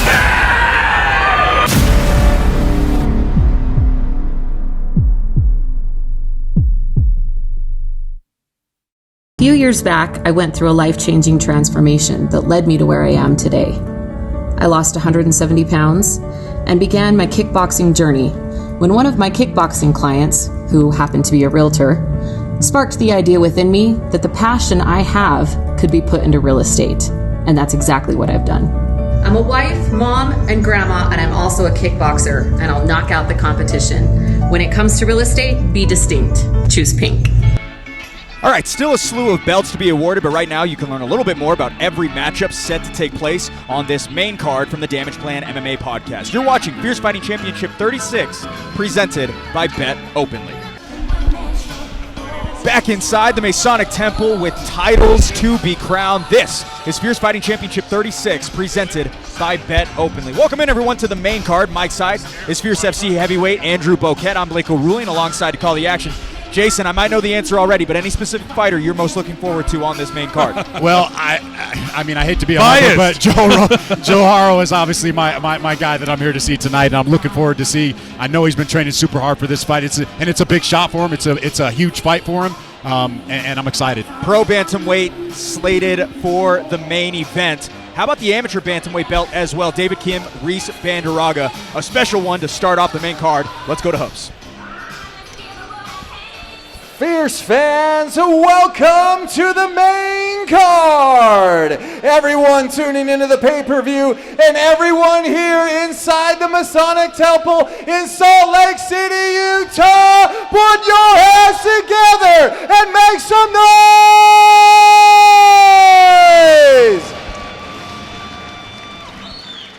We'll start this card off with the second title fight of the evening, sponsored by Prime Labs. Located in South Jordan, Utah, Prime Labs conducts fighter blood testing and includes a combat trio panel with the same day to 48-hour turnaround, as well as an individual test and at discounted cost for all fighters. If you or anyone knows that needs blood work done for any reason at all, they provide various panels with affordable pricing that can't be beat at Prime Labs. Fierce fans, make some noise and welcome the next 2 title fighters, the challenger, Reese Banderaga, and then the champion, David Kim, to the cage.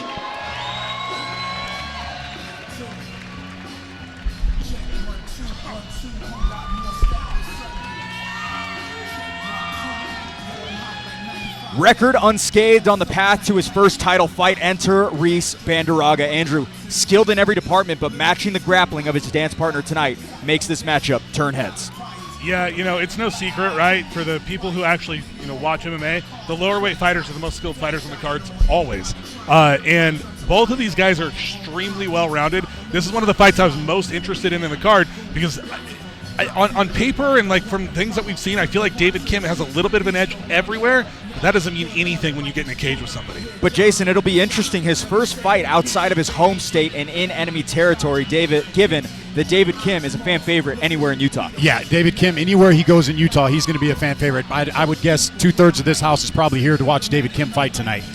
You won't hear anyone say a bad thing about David? No.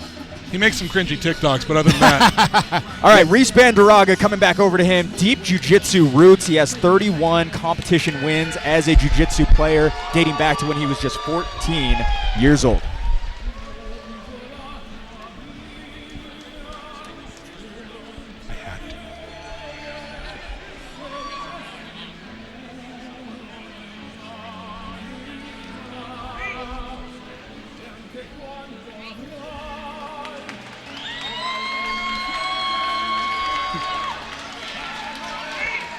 All right, charged up to compete in recent months, back to defend, is David Kim. Jason, just about as dominant as you can be to become the bantamweight champ, now an even taller task in his way with Reese Banderaga. Ever since David Kim said he's all in on fighting, he's been on a tear. He looks good. He's good everywhere. Great wrestling, great submissions, good stand-up.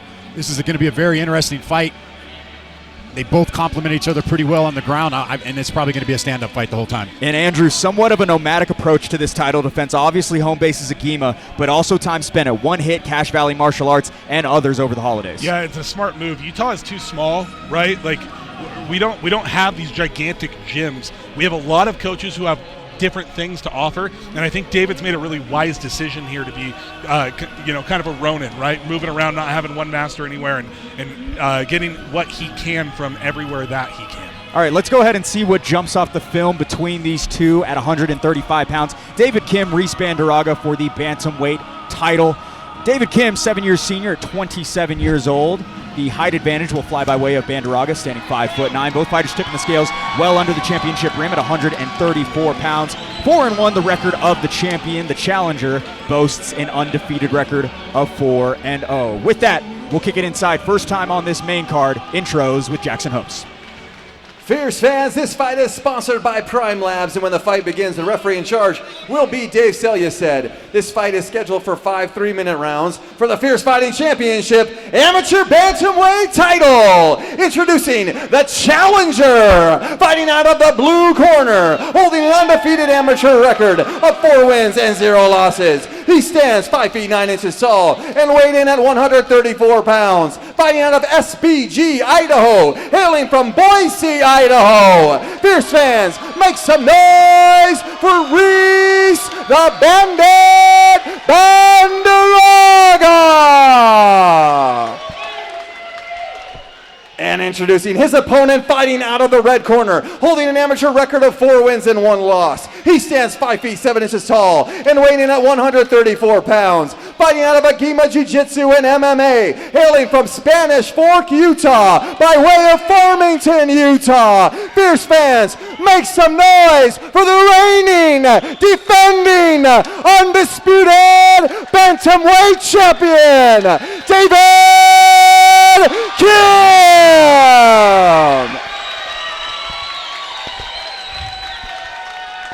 Title defense number 1 in queue for David Kim, rocking the red gloves. Reese Banderaga seeks to spoil the party in the blue. This amateur bantamweight title bout is brought to you by Prime Labs, providing fighter blood testing with the same day to 48-hour turnaround at a discounted price. Call today at 385-645-7400. Prime Labs, an official sponsor of Fierce FC.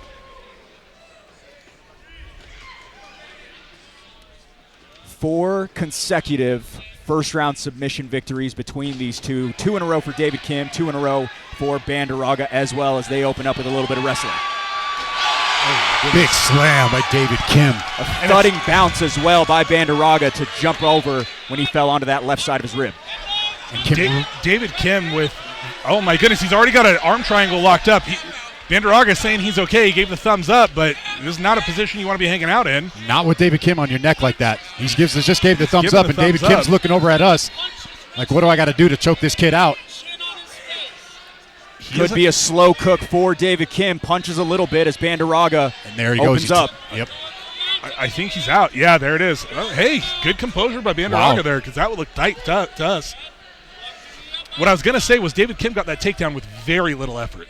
Not a whole lot of resistance there from Banderaga for Kim to get in there. And he put all of his weight on Banderaga as he was coming down, too. David Kim, a Greco-Roman state champion back in the day, a lifelong martial artist as well, been wrestling throughout the entirety of his life alongside a Taekwondo backdrop in the striking world. Yeah, David Kim and I actually got our black belts from the same Taekwondo school, which is pretty funny. There's some pictures of him as a kid at our school, which is pretty interesting.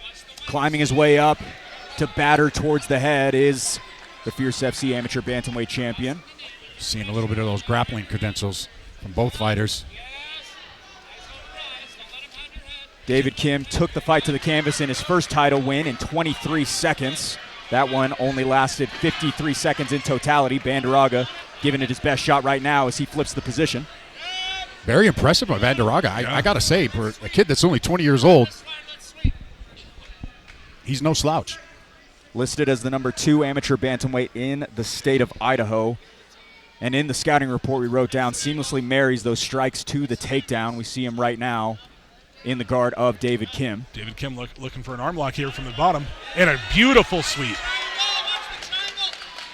Back and forth we go. A lot of people suggested this was going to be a grappler's delight. Jason, you thought it might turn to something on the feet, but right now, seeing it go between the two best at 135 pounds. It's kind of like the thing where they say the guy is 30 for 30 on field goals and he misses a field goal. It's kind of the same thing. You got 2 jiu-jitsu guys, you think they're going to be jiu-jitsu.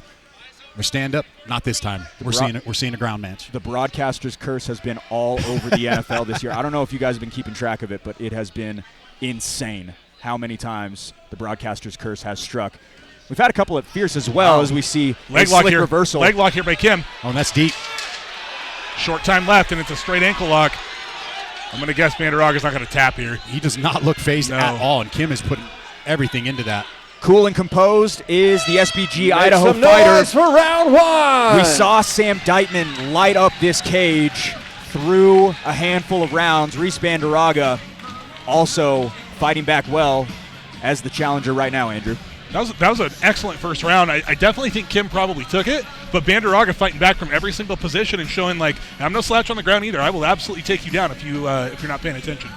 Yeah, I got to agree. I think when David Kim did have him on the ground, he landed some solid shots there, and he was effective with that. But Banderaga's, he's not going anywhere. He's here for it, and I feel like the blueprint is laid out. David Kim wants to take this fight to the ground. Banderaga might want to keep this fight standing. And I'm looking at Banderaga over in his corner. He doesn't even look like he's in a fight. No, he was calm the whole time he was on. Yeah. He didn't look like, even in that head and arm choke, he wasn't phased, kept giving the thumbs up. I saw him looking at the referee, and he was sort of just like, yeah, this is boring. Like, 18 years old when Reese Banderaga made his MMA debut. He has 2 wins by submission. David Kim has 3. Every finish of his career has been served by a submission. Banderaga's trying to talk to Kim here across the cage. I don't think David's interested in the conversation. No, Kim is going to let his fist do the talking. Oh, nice front kick by Reese. Man, those are some nice kicks. Those are hitting hard. Clipping shots to the body by Banderaga. Kim trying to infiltrate his way inside. Oh. Trades back with a head kick of his own. I was going to say, I wonder if he can bait Kim in here into a kicking match.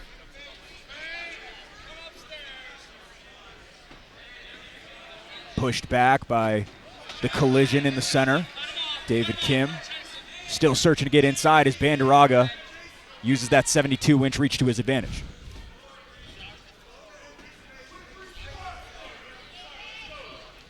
Nice to see David Kim in here for over a minute, right? Very nice. Always like to see David Kim. either on the mics or in the cage. I love it.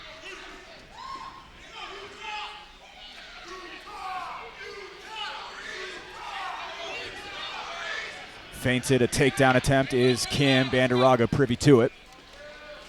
It's interesting to me that David's not just shooting in for another shot. He had such little resistance on his first one. It appears to me that Banderaga has gotten his respect from something that he's thrown. He landed a couple nice kicks, and now he's starting to get that range down. Yeah, and Banderaga is still kind of talking to him a little bit, giving him some facial expressions. Yeah, he's got David thinking right now. He does. Also of note, David Kim in his first round 2 since May of 2022. That was the fight in which he lost to Edgar Sorto for his first ever title shot. In a fight, he was dominating the whole fight. Banderaga's doing a really good job here of staying at range, landing shots, and then circling out, which is exactly what he needs to do against a shorter fighter. High IQs on both sides. Combined MMA record of 8-1 between them. Banderaga right now leading the dance in terms of the striking. And there's the shot from Kim.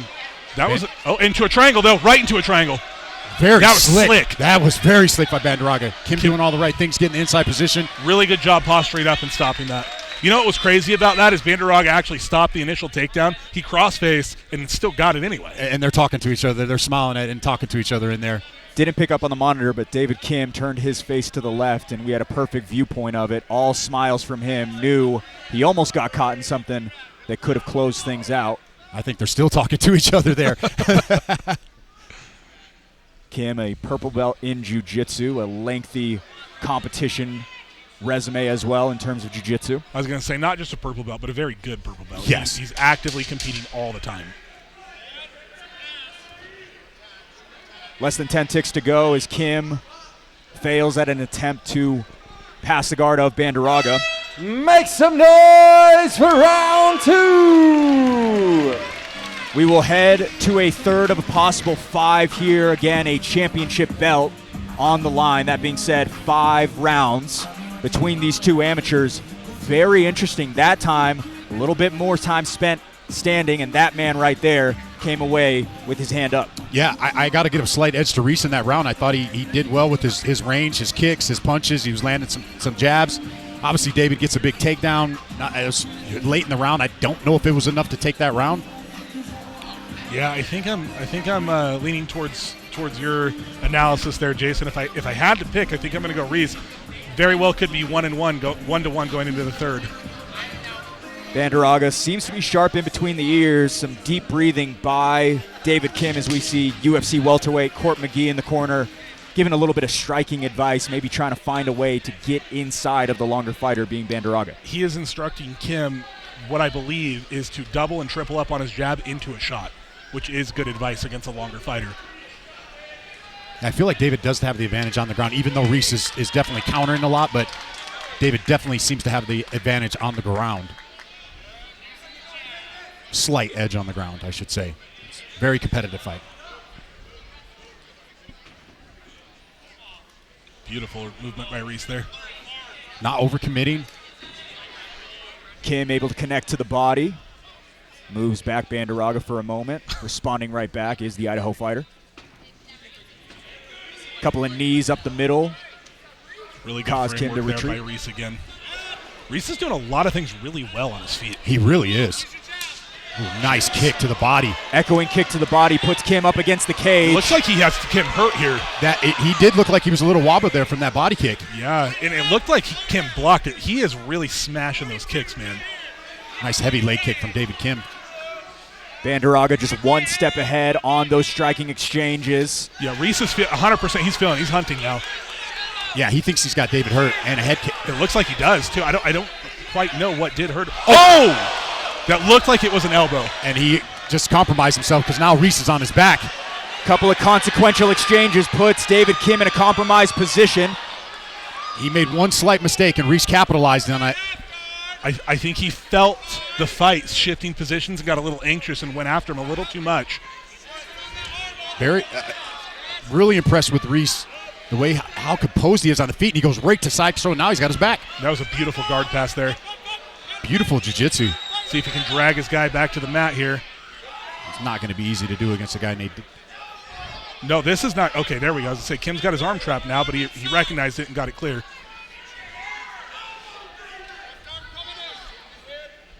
All Banderaga through 2 minutes of this third round.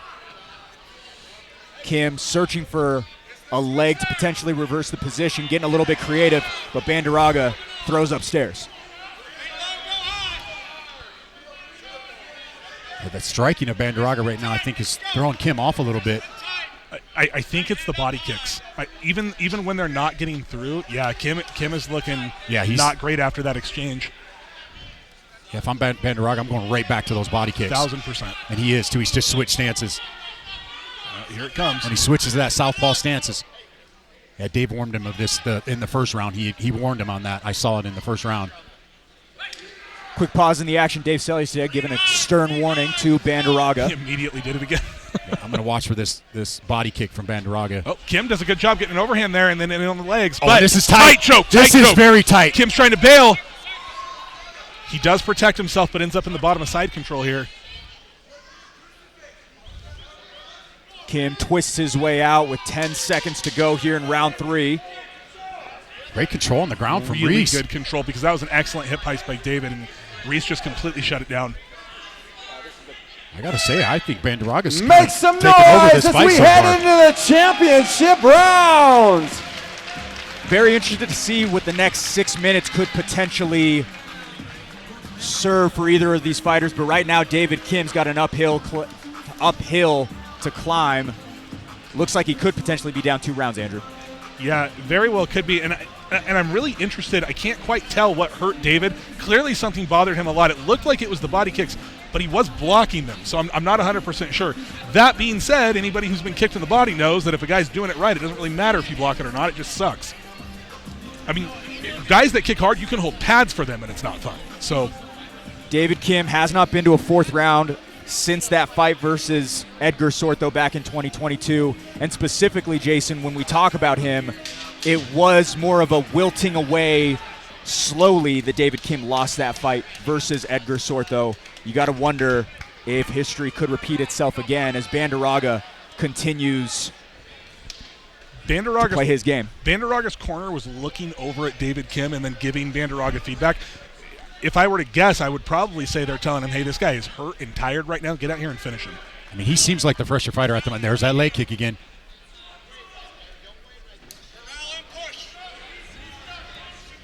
David Kim had camps in August, September, and now this one to close out the year. Been busy in terms of fight camps, but right now Banderaga continuing to have his way in the striking departments and now sprawls out to get an advantageous position as well in the grappling. And here's the difference. In the first round, David was getting these takedowns. Now he's a little bit slower, a little bit more gassed. Banderaga has seen these coming, and he's stuffing them. David's doing a good job of fighting the hands. Oh, and a beautiful reversal. Wow. Beautiful reversal by David Kim. And that could not have come at a better time for him. That was beautifully done. Style points in favor of Kim. 2 minutes to work here in round 4, in which he sees a little bit of light for the first time since the first frame. And Banderaga's got to be really careful here not to let Kim get both hooks in, because he is no stranger to the rear naked choke submission. Banderaga doing a good job fighting the hands right now, not letting Kim get that under the chin. They're still talking to each other. This is great. I can't wait to interview and hear what they're saying. Kim's corner wanting him to go to mount. Working his way up positionally is Kim. Plenty of time to work. And right now, more than anything, Andrew, you got to think he just wants to settle and take another round in his favor. Yeah, absolutely. And he should. I mean, he should always be hunting for the finish, but he shouldn't rush himself here. He's in a phenomenal position. No, he's under. Looks like he's under the neck. 2 of Kim's 3 submission wins are by rear naked choke. Could potentially have another one here. Elbow deep on this one as Banderaga continues to fight the gloves. Yeah, Banderaga doing a great job of, he's got a hold of that glove on the choke arm right now. It's really hard to choke somebody in these gloves. It does happen, obviously. And David Kim locking down the arm, and this is a really good way to make it happen. This is a problem, yeah. Is to fight 2-on-1 for the top guy. This is very good. I guess bottom guy from this position, but Kim adjusting it. Switches back to the other side. Uh-oh. He's putting it in. Oh, but he's a little bit off. Looks like he might lose it. Tough to see from our vantage point, but Banderaga gonna peeling off David Kim. I think he's going to get out of this. There you go. What a fight. A fantastic fight. But still, big points scored for David Kim. Had his back, almost had a finish. Big round for David Kim here. He needed that this round. David Kim working rubber guard there.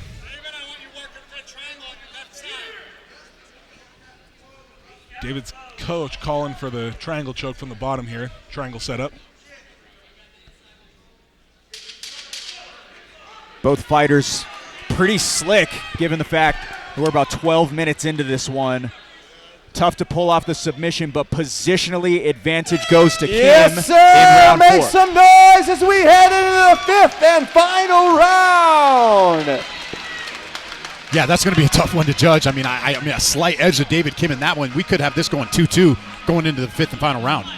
Banderaga on his stool. Interested to see, gets a big, deep breath out of him, but more than anything, the body language, I guess I should say, Andrew, is not nearly as optimal as it was through the first 3 minutes, through the first 3 rounds. No, definitely not. Banderaga's had better body language the entire fight, and yeah, Kim looks like I'm never going to count him out because, like he just hit, that reversal was incredible. But just looking at the fighters, Banderaga looks much fresher than David Kim coming into this. Although when Kim was going back to his stool, David Kim, of course, owning 2 martial arts schools here in Utah, he turned around and winked at one of his students, which was pretty awesome. So he's still in this. He's not out of this by any means. Seems to be sharp 5th and final round here. Again, Fierce FC Amateur Bantamweight belt on the line between these two. David Kim, the hometown hero in Utah. Reese Banderaga trying to spoil the party from Idaho. I want more rounds of this. Yeah, can we just keep going? Some sensational grappling exchanges between the two so far in the first 4 frames. Banderaga 1 step ahead. Ooh, I don't know if you can do that. Quick warning from Dave Selystead. David Kim having a hard time getting back up. That was dangerous.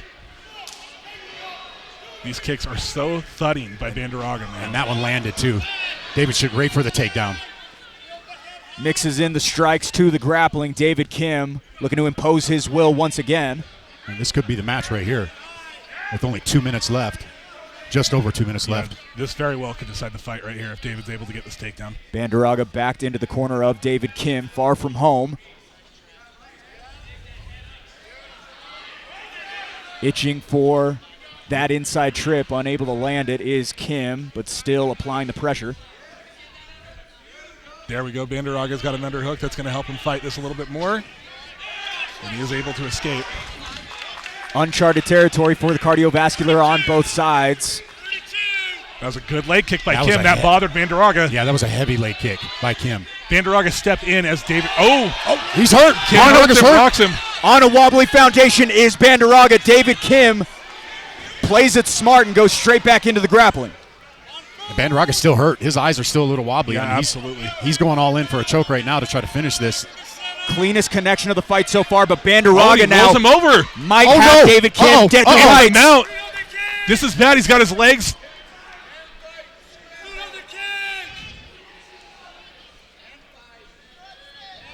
Hard to see from our vantage point. It looked like he's going limp for a minute. And beautiful reversal again by David Kim, staying alive in this fight. David Kim able to step over. 52 seconds to decide this one. Hot as can be. How much heart from David Kim? This is a phenomenal fight. I mean, both guys, right? I mean, fight of the year. These guys have been going back and forth. This has been a great, competitive, highly competitive fight. And now Banderaga's on top. And this is not what you want at the end of a 5-round No, fight. You don't want David. Both guys searching for submissions late. Don't want to leave it up to the judges given how close this one has been. David Kim reverses the position again. This is awesome. Back and forth, back and forth. Smart by David Kim to posture up and try to land some big shots towards the end of this round. And those are hurting. This is good optics to end the round for David Kim. Very good optics. This is exactly what he needs to do. What a fight we have had. David Kim fired up at the Masonic Temple. Not the finish that he wanted, but you gotta wonder what the judges are thinking. It is as close as can be. Jason, I can't remember the last time we had one that close in a title. This is a super close fight. I mean, I would not want to be a judge right now calling this fight. Yeah, I don't know what to think about that. There were so many reversals in the middle of that. Everybody was getting hurt. It was crazy. If I had to say, I think this 5th round was David Kim's because he had him hurt in that 5th round because he wobbled him a little bit. If there was any point in the fight, that was a big moment for David Kim hurting Reese in that 5th round.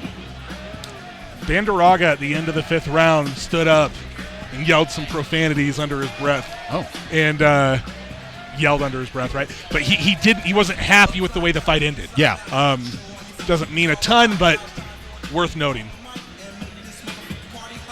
One of the closest we have ever seen. No answers just yet, but it comes down to that 5th and final round, Andrew, when we talk about Kim likely won round 1. Banderaga took 2 and 3, and then it seemed as though David Kim took round 4. That all being said, what did minutes 12 through 15 mean to these judges? It's going to be a close one. Banderaga certainly thinks that David Kim won, judging by body language. David Kim also thinks he won the way that he closed out and immediately shot back up. That means a lot to a lot of these fighters. About 750 people here. One man in this room knows the answer to the question we have.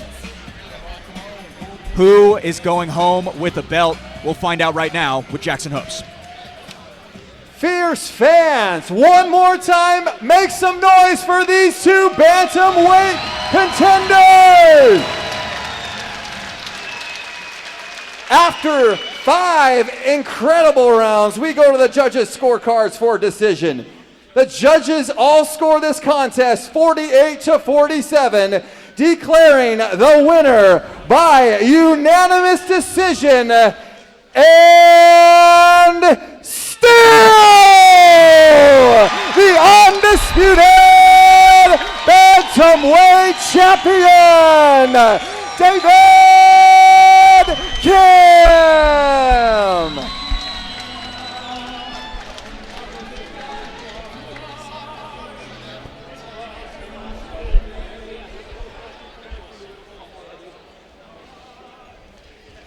Come on over here, champ. David, fight of the night so far, maybe fight of the year candidate. That was a great back and forth scrap. How you feeling tonight? I just feel so grateful to everyone who came here to support me. I'm so grateful for my team, Agima Jiu-Jitsu and MMA, Court McGee. It was his birthday yesterday. Shout out to him. Dana Ristazabal. Just amazing coaches, guys. And also I wanted to give a big shout out to my wife and my family up in the crowds over there.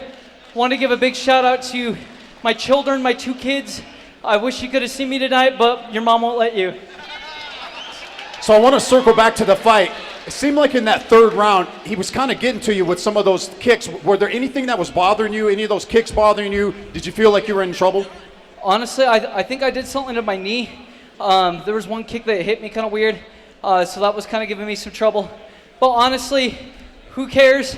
I proved to everyone tonight that sometimes when you're down on the scorecards or in life, you can always come back. You definitely proved that. So now you've defended your belt. Where do you go from here? Are you going to defend it again, or is it time to go pro? I have some talks with my team. There's a lot I need to work on. I'm sure you guys saw tonight.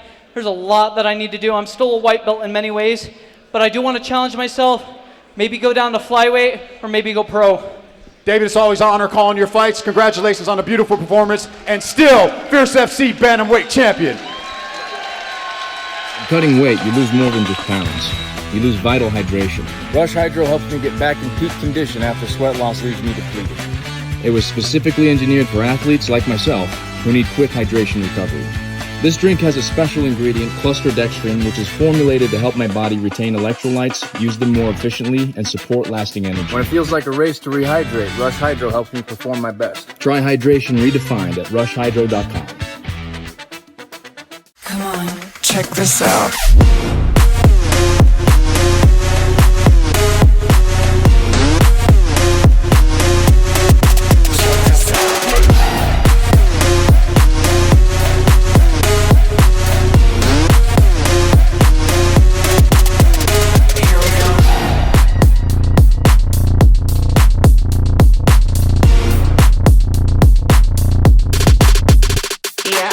check this out. Back inside the Masonic Temple, Blake O'Rulian, Andrew Boquette, Jason Laporte. Guys, it has been so much fun so far, but David Kim comes away with the bantamweight belt, but there could be rumblings of flyweight in his future as well. Lance Regenball beat his teammate, Brendan Myers. We got a storyline there. Yeah, you got to love that. David Kim is a very team-focused guy, especially at Ajima. That, like we said, he does train all over the place, but that is the place that he calls his home, and I'd be willing to bet he wants to avenge his teammate there. So Jason Urgal, the amateur middleweight champion. David Kim remains the bantamweight champ as well. How about the heavyweights? Igor Lakichevich coming from Virginia, looking for his second belt in 17 days. As for Mark Gonzalez, he looks to defend on home soil. Got a lot of fun headed into this heavyweight bout. We'll go inside to Jackson Host. Fierce fans, our third title fight of the evening is sponsored by Ageless Men's Health. Their second-to-none protocol monitors all the levels surrounding testosterone that are relevant to your well-being. Ageless Men's Health uses injections, not transdermal pellets or topical creams, so they can control your dosage with dynamic precision with no fear of cross-contamination. Their protocol is tried and true. Feel better, look better, be better with Ageless Men's Health. Fierce fans, make some noise and welcome the next two title fighters, the challenger Igor Lakichevich, and then the champion Mark Gonzalez to the cage.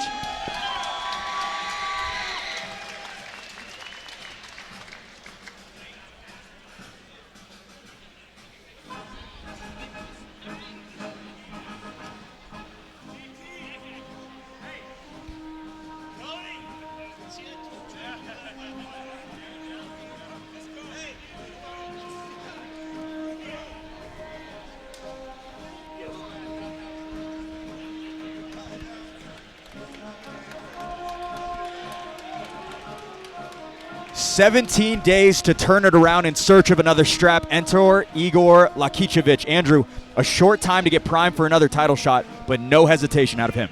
Yeah, one of the things I noticed when I was researching this guy is he is a very, very active competitor. You just said he fought, I think, 17 days ago, right?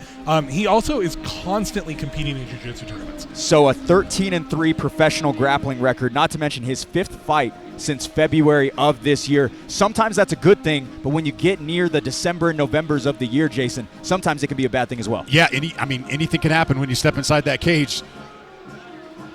This is going to be these big heavyweights in there. We've seen the power of Mark Gonzalez. This is going to be a very interesting fight.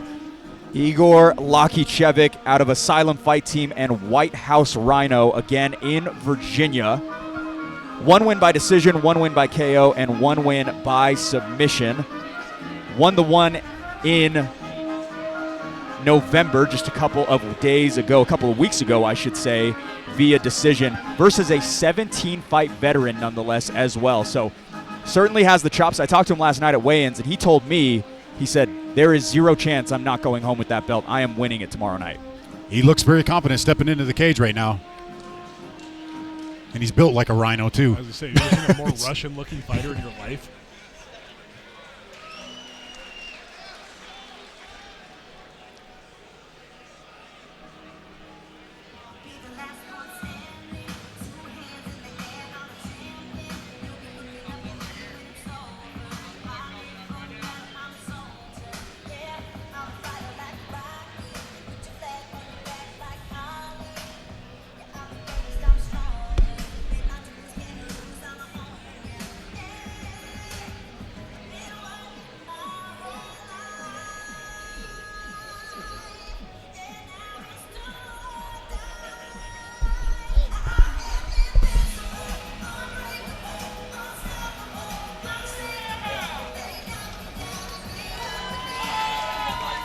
All right, well, the one-punch power was on display last time Mark Gonzalez heard his music. Jason, win or lose, his final amateur fight commences in a matter of moments as he defends his heavyweight title. I love watching Mark Gonzalez compete. He's always in here. He's always active. Explosive wrestling. He's had some big takedowns in some of his fights, and he possesses power in that right hand. Well, I'm glad you brought that up. We talked about the gifted grappler that Igor Lakichevich is. Mark, he wrestled from 6th grade up until this point. No slouch on the ground either. No, so I was talking to Mark in the back before the fights were getting started, and Mark, one of the things he said to me was, I've been wrestling since I was in elementary school. He doesn't know that, and I'm going to show him that. So Mark's really, really confident going into this fight. He was showing me some tape of Igor that he thinks situations where he can take advantage of him in, and I'm interested to see it. Mark Gonzalez started training in order to lose weight. He's lost over 100 pounds over the years training. And he also said this was supposed to be the end of his amateur career when he beat Lawrence Sua, but he had a fire lit under him to continue to defend it. I think it might have had something to do with the fraternity that is one-hit MMA, but nonetheless, a very, very exciting fighter entering the cage as we speak. All right, let's go ahead and pull up that tail of the tape for this amateur heavyweight title fight between Igor Liche and Mark Gonzalez. 16-year age gap between these two, the largest age discrepancy on the card. 1 inch edge in height flies by way of the Utah fighter. 262.5 tipping the scales was Gonzalez. Lakicevic, at 259.5. Gonzalez with a record of 6-2. A little bit less tread on the other side with 3-2 for the fighter out of Lepenac, Montenegro. Mark Gonzalez looks locked in here. The Kung Fu Panda versus the White Rhino. A couple of interesting nicknames as we kick it inside for the intros. Here's Hoops. Fierce fans, our third title fight of the evening is sponsored by Ageless Men's Health.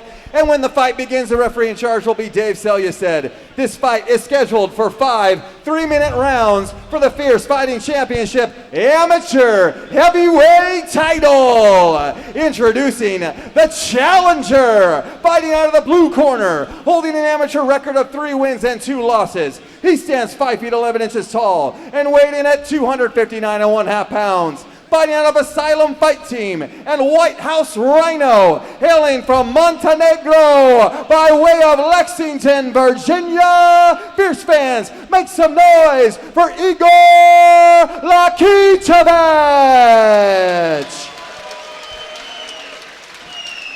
And introducing his opponent, fighting out of the red corner, holding an amateur record of 6 wins and 2 losses. He stands 6 feet tall and weighed in at 262 1/2 pounds. Fighting out of One Hit MMA, hailing from Layton, Utah. Fierce fans, make some noise for the reigning, defending, undisputed heavyweight champion, Mark, the Kung Fu Panda, Gonzalez.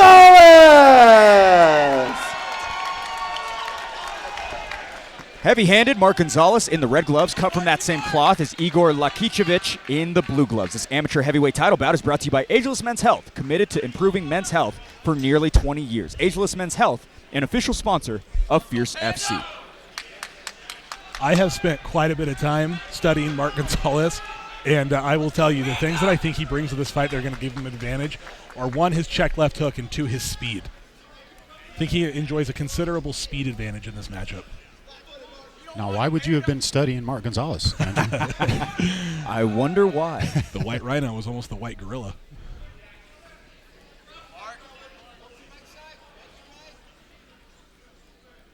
Pedestrian start between the two, feeling each other out. A couple of lightning leg kicks land for the two heavyweights. Yeah, those were some hard leg kicks back and forth, man. With the heavyweights, right? Every time they land anything, it's like, sheesh. Look at Mark's calves. He's huge.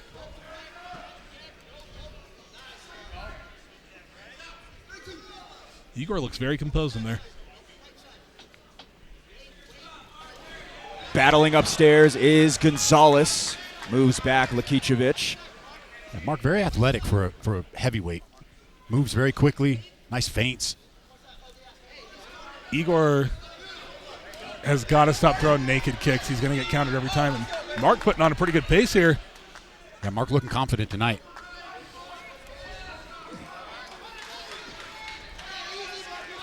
Igor's just eating it. I'll take that. Ooh. Igor's throwing an overhand, hard overhand right. Trying to counter Mark when he comes in.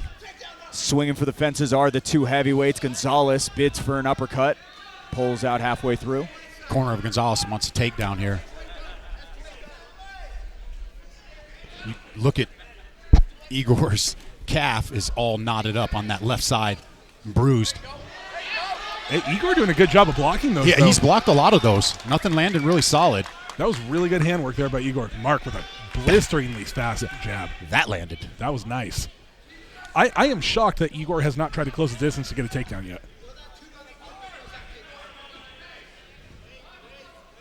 Talking to Mark in the back, he was all but sure Igor's game plan was going to be to try to take him down and win a boring decision. And Igor switching stances now, getting that left foot back. A little bit of bruising on that left calf. Hard to see through the cameras, but certainly some discoloration here cage side. If I'm Mark, I'm going right back to that. Oh, man, look at that bruise on his leg, man. That is... Oh, yep, that leg is hurting him. Yeah, that leg's hurting him because he's switching stances now. That is nasty on Igor's left leg. And he's stepping gingerly on it right now. Gonzalez making his reads. Liche unable to find his way to a close-quartered situation. Final 10 seconds, round one. Mark looking for that uppercut. Igor dipping his head as he comes in there. Mark's caught him a couple times in this first round. Make some noise for round Igor like, hey, okay. I'm glad that entire exchange was put on the cameras because that was very interesting. Very Igor awkward. Liche wanted to give a quick, dap up and say, hey, good round. Mark Gonzalez looked at him, turned the other corner. Yeah, Mark is all business tonight. It's really interesting if you think about the evolution of leg kicking in mixed martial arts and in kickboxing itself. You think back to, obviously, both of the Rufus brothers going over to Thailand, having their fight, realizing how effective leg kicks are, then bringing that back to the United States, the implementation of leg kicks, and now we've seen another change, right, into the calf kick. And that's where you're seeing Mark, I think it was one kick, and Igor's leg is severely compromised, it looks like, just from that one calf kick. Yeah. Igor Liche, both of his losses have been by TKO. It's been the striking exchanges that have led to those results. Trying to get fired up in his own corner alongside Asylum Fight Team and White House Rhino. Again, lots of confidence last night at weigh-ins. Right now, Mark Gonzalez seems to have the hand up in terms of the striking exchanges. Have to see how the second frame fares for both of these heavyweights. Igor's leg's bugging him in the corner. He keeps trying to take weight off of it. If I was in Mark's corner, I'd be telling him to drill that thing. We'll see. And Igor coming out in a switch stance. Top of round two of a possible 5. Liche Good head kick for the big boys, huh? Not too bad. Aims for the cranium. Yeah, he does not want to leave that left leg out there. You can see he keeps switching it anytime Mark gets close. It just hurts so bad getting hit with those. They don't even have to hit you hard. Mike Jones does that to me all the time. It's terrible, man. Gonzalez now feinting, biting on it all is Liche.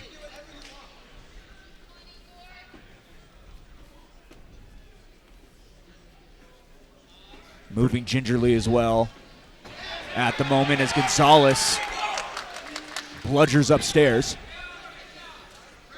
Mark is wide-eyed when he's throwing these combinations. Only thing I'm a little bit concerned about is I feel like Mark is really dropping his hands in the middle of these combinations, and Igor's looking to go over the top. Yeah, Igor's he's focused on him. He's keeping his head up the whole time. He's waiting for Mark right there. Right there, yep.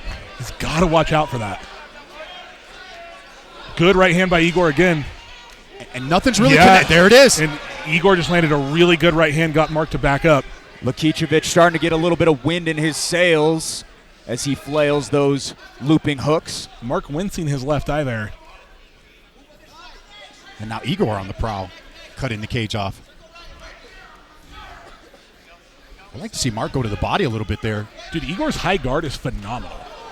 Ooh, and another good right hand lands for Igor. He's got Mark blinking. Both fighters looking for that home run hit. Igor is doing such a phenomenal job of having a high guard, blocking, and then coming over the top with punches. Very impressive. Another big leg kick by Mark. Outside of those uppercuts, nothing landing clean from Mark.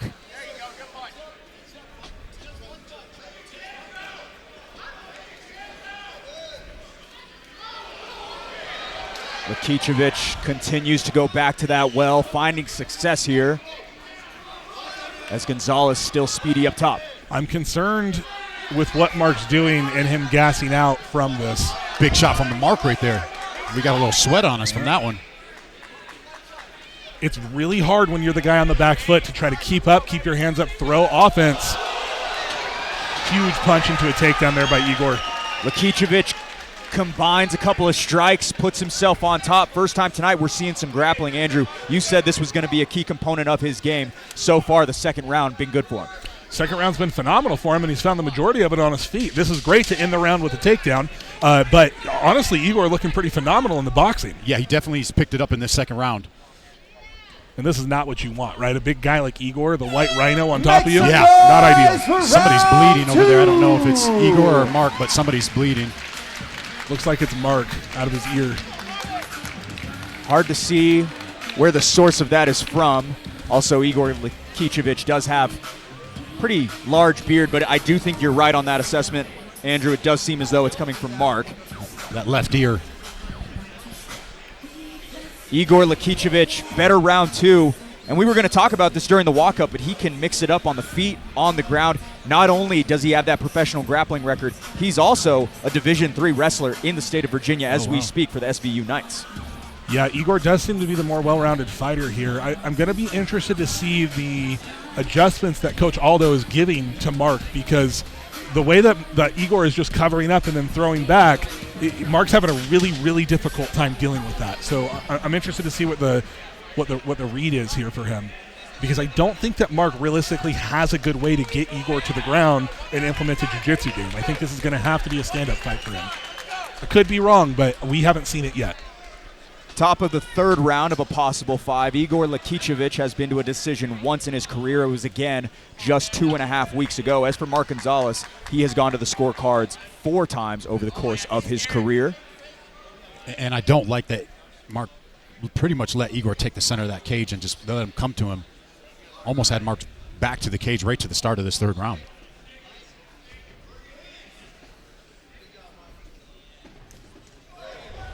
Liche goes down low. Mark Gonzalez answers up top. It looks like the read was for Mark's team to use more feints. A little bit of showmanship by Liche. I love that. Brushing that leg kick off. Andrew, I feel like that's something you would do. If I wasn't terrified every time I fight, I might. Here's the game plan right here.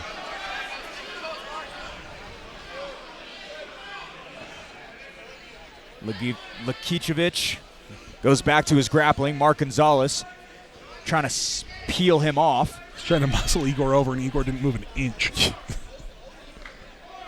That is a big white guy. And Mark is breathing heavy out of his mouth right now.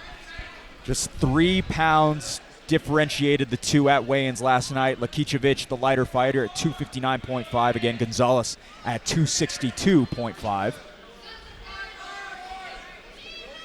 And those pounds will make a difference. Like, I'm a huge believer, unless you're a massive guy, I don't think heavyweight should be weighing in even close to the limit. I think around that 245 mark is really where you're going to hit your stride as far as, like, being able to keep up a cardiovascular pace. I bet we'll talk a little bit more about that a little later on tonight. We just might. We just might. Liche fully fixated on taking down Gonzalez, as he will. And you do not want this guy on top of you. And that was a really good single leg to get the fight to the mat.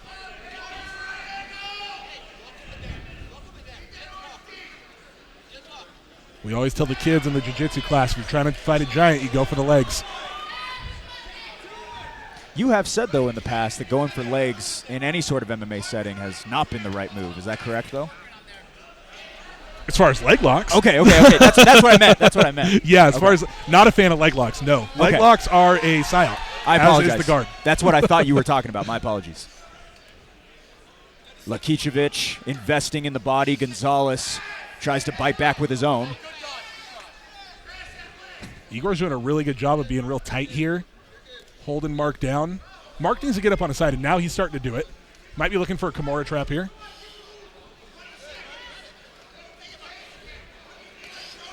Just got to get that butterfly hook in if he wants to get and a sweep there. Mark has got his hands locked. Just 10 seconds to close out the round. Might be a little bit too late, but Liche able to posture up and pepper in a few more shots. That was a good one. That one landed behind the ear. Make some noise as we head into the championship rounds. Lots of fights going into deeper waters. Typically, we see a lot of first-round finishes at these Fierce Fighting Championship shows. right now we just had a decision with David Kim and Reese Banderaga, and it seems to be trending that way as Igor Lakicevic seems to be a little bit gassed. Mark Gonzalez a little bit sharper at the moment. You know, when you have athletes that are this large, they're going to get tired, right? Like, it's just a thing that's going to happen. Getting gassed or being tired doesn't matter. Being able to push through that fatigue, that's what matters. Igor has terrible body posture, that being said right now. He's leaning over. He looks exhausted. We'll see if he wilts here towards the end. Now, we did mention Lakicevic did go all the way to a decision to take home his last belt, but that being said, that was 3 3-minute rounds. There was not 5 rounds to be had in that fight, so uncharted territory in the career for both, but Igor Lakicevic obviously seems to be a little bit compromised in the cardiovascular. I don't know if I'm imagining things. He did some weird breathwork thing with his coach, and he looks fine. I was just looking the same thing. He just took a couple deep breaths, or I don't know what they were, but they were something. I was worried he was going to maybe throw. That was honestly what I thought might happen. I was really worried for a second. He did that, then he looked okay, so I don't know. Maybe he knows something we don't, Jason. See, Mark did this again. He let Igor come right to the center of the cage and back him up against the cage. Oh, nice uppercut. Beautiful uppercut by Mark. Knocks the mouthpiece out. Gonzalez snaps off a jab, follows up with the uppercut. Quick. I apologize about that, Blake. I was going to say he definitely didn't spit that out on purpose. He ate a big shot. It was a very good counter uppercut as Igor came in by Mark.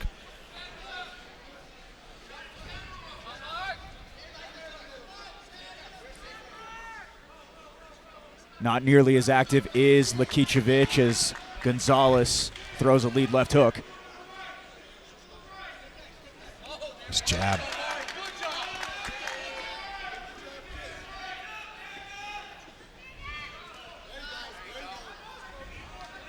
You know, while Igor is doing this really high guard and blocking with his elbows and his arms, good shot by him. I was going to say he's going to leave his legs open, and Mark has a great sprawl.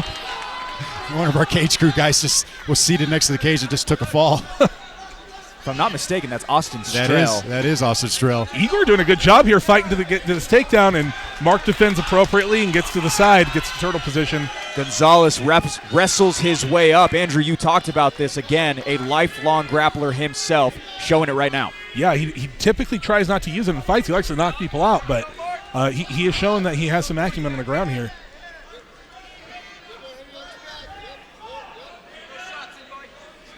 Mark's doing a good job of being heavy. Igor's doing the right thing, though, by hanging onto that arm. We'll see if he can use it to escape, possibly spin towards Mark into a double leg. It's going to be hard with a guy like that on top of you, though. Lots of weight bearing down. And Mark is being smart here. He's not emptying the tank. He's just kind of win the position, right? He's not trying to necessarily go for a finish super hard and gas himself out. Igor does a good job of standing up against the fence there. I'm interested to see if Mark transitions into wrestling here. Good foot stomp by him. Try to pull Igor to the mat. Mark Gonzalez 2-1 when his opposition has 3 or more wins in their career. Always brought the fight to the highest touted prospects he has faced opposite in his amateur MMA career.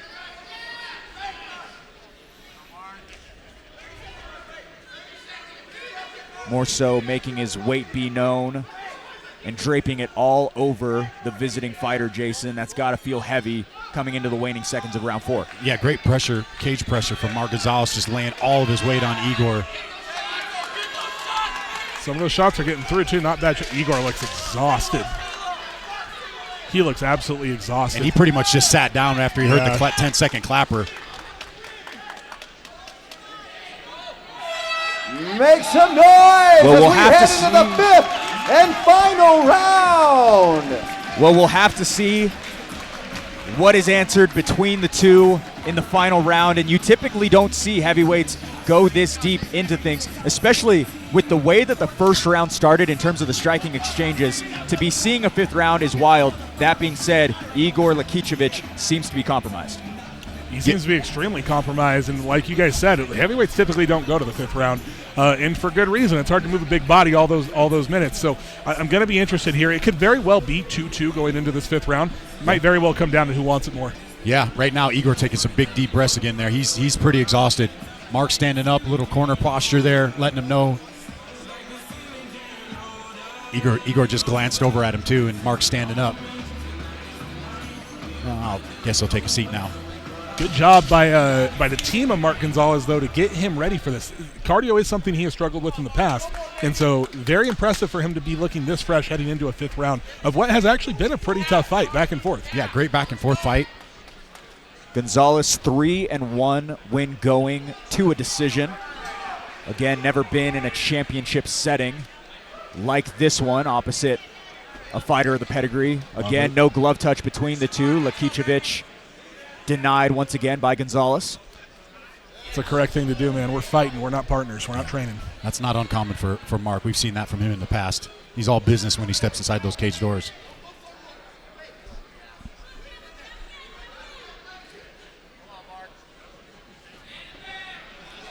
Still with that snapping jab from Gonzalez. Two decidingly different visuals at the moment. Mark Gonzalez, so much pep in his step as Liche answers back with a left hook. That was a hard left hook too. Mark's got to be cognizant of that, especially now when you're tired. It's a lot easier to get dropped when you're fatigued. And Andrew, you mentioned could potentially be 2-2. Jason, do you share that sentiment? Yeah, it very well could be 2-2. I felt like Mark definitely took that 4th round, and now this could be the deciding factor if Igor is able to get this. Austin Strill getting out of the way this time. Right on that cage door. It's the final show of 2024. We don't want to see another explosion in that vicinity of the cage. I'm going to lay out from that point. I'm not going to talk any more about the cage. But that being said, nearly ran into it. Igor's got to move a little bit here, or Mark's just going to completely shut this down and probably end up winning the fight by just staying on top and landing little shots. I think whoever ends up getting on the bottom here is going to lose the fight. And Igor's exerting a lot of energy right here trying to get up from that. Mark doing the right thing, just staying heavy on the head. And he breaks the grip with a good sprawl. And now Mark's up in the front headlock position, landing some shots. Gonzalez's fights have gone to the decision 50% of the time in his career. Seems to be riding out to another one. Just about 70 seconds to decide it as they head back up to the feet. I think that was smart by Mark to just back away. Man, I think Igor is all but done here. He's trying to get the fight to the mat, but it just doesn't seem like he has enough in the tank to get it done. I was about to say the pressure probably just isn't nearly as potent as it would have been in the first couple of minutes of this fight.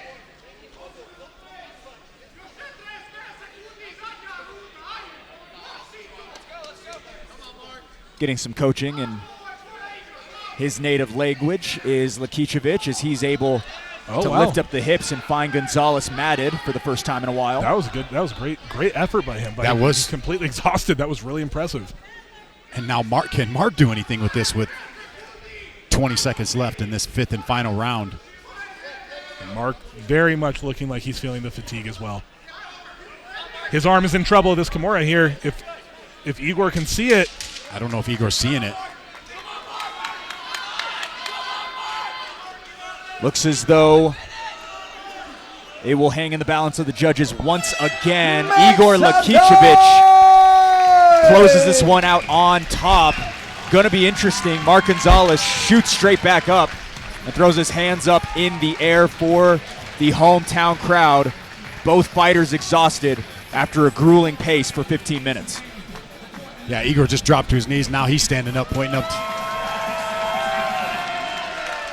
Judges with some tough assignments tonight, gentlemen. I think Zach's trying to goad me into that cage for a call out. Let me ask you this, Andrew. I like being on this side. Let me ask you this, though. Seeing that, does that give you any sort of an itch to return to the cage? For people who might not know, Andrew Boquette, a very tenured amateur heavyweight here in the state of Utah, and if he wanted it, that belt would have been up for grabs for you tonight if you would so chosen to do so. It's hard to not watch these guys. Obviously, you're confident in yourself, right? It's hard not to watch these guys and think I can't get in there and beat both of them, because to be honest with you, I think I could. But at the end of the day, they're the guys doing it. They're the guys in the arena. They're the guys that are making the walk, and they deserve the respect for that. So all the respect in the world between these two. Mark Gonzalez, when we talk about him, he was 1-2, or coming into tonight, he was 1-2 coming into title opportunities. When he beat Lawrence Sua, that was a 36-second knockout. He was 0-2 going into championship fights, going into that fight. If he can get another win, he seems to have turned, also seems to have turned the other cheek. Now that the fight's over, all respect between the two. Mark is such a nice guy. Very nice. He's hard to not like. But like I was saying, he could completely turn this thing around from 0-2 in title fights to now 2-2. But we don't know that just yet. We'll kick it inside to Jackson Hoops to find out. Fierce fans, make some noise one more time for these two heavyweight fighters. Fierce fans, after 5 incredible rounds, we go to the judges' scorecards for decision. The judges score this contest 48-47, 49-46, and 48-47, declaring the winner by unanimous decision, and still the undisputed heavyweight champion, Mark the Kung Fu Panda Gonzalez.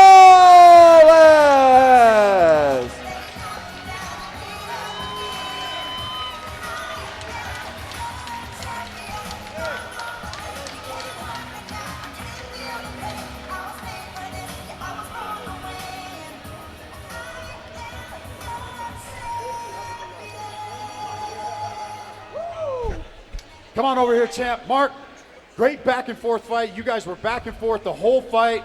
I know you're a little exhausted, man. Talk to me. How you feeling? A little exhausted, hell. I'm tired as hell, man. I'm too fat for this crap. No, don't sell yourself short, man. You're the champ. That's right, baby. And always, Maverick Center may be Kent's house, but this is my fucking house! Did the fight go as you expected it to go? Hell yeah, he's strong as shit. Pardon my language. That man's strong. I knew that coming into the fight.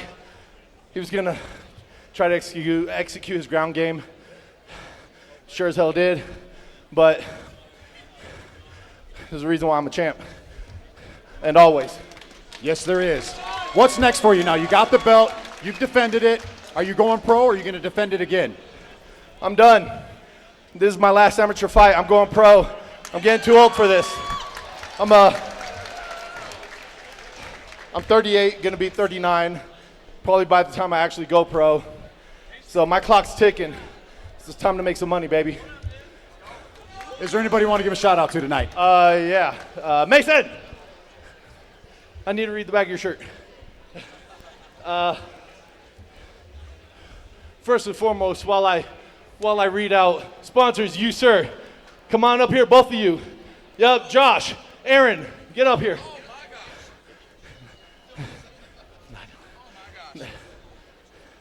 These two guys right here, Aaron Shaw,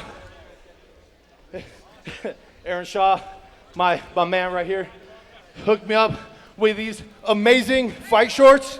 You know, only the best for champs. I swear to God. Team Up Athletics, amazing people. Hit up your man Josh and my number one guy, Aaron. Josh Carrion, Legacy Roofing, has been beside me for the last several years. This man's my brother right here, and I love him to death. I love you, man. And then Rush Hydro.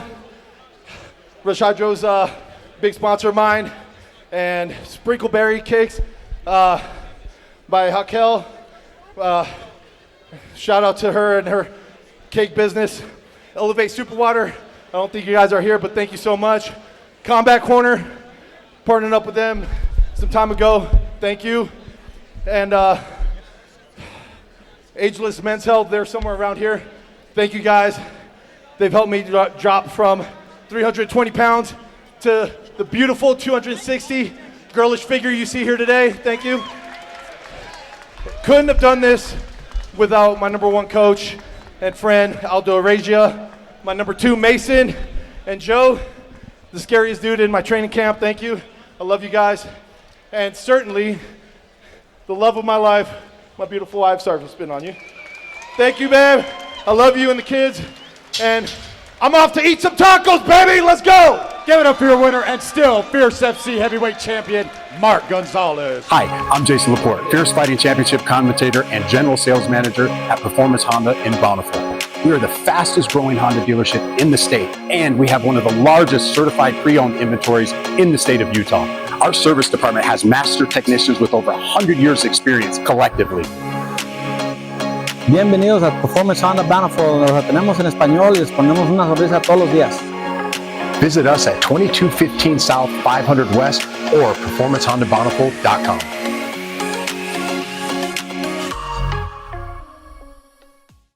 Hey Fierce fans, Kibble Davis here with Prime Labs.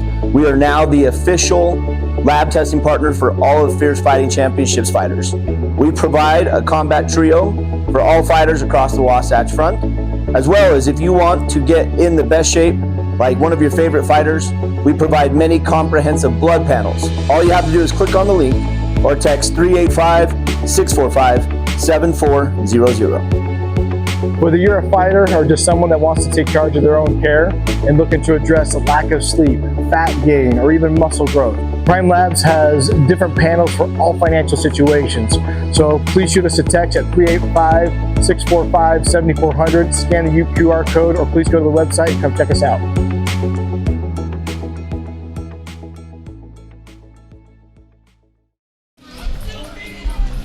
Scan the QR code on your screen right now for access to Fierce FC's digital program. Get the inside scoop on every fighter making the walk tonight, as well as additional information on future shows. All right, well, all the amateurs are attended to. We move over to the pros. Michael Trunzo alongside Eric Tier at 185 pounds. Kick it off. Let's go to Jackson Hopes. Fierce fans, our next fight of the evening is sponsored by Mountain Land Supply Company. They take pride in providing the best products to their customers while providing timely deliveries and always putting their customers' needs first. They look forward to the future as they constantly implement new systems and technologies to continue to grow and serve at Mountain Land Supply Company. Fierce fans, make some noise and welcome Eric Tier and then Michael Trunzo to the cage.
All right, there he is, Eric Tier. We saw him in August and get him again tonight. Jason, not the ideal pro career up to this point, but it's always against the best prospects possible. Yeah, last time we saw him in the cage, it was on short notice against Andrew Mickelson, and you got to have some big cojones if you're going to step in there on short notice against Andrew Mickelson.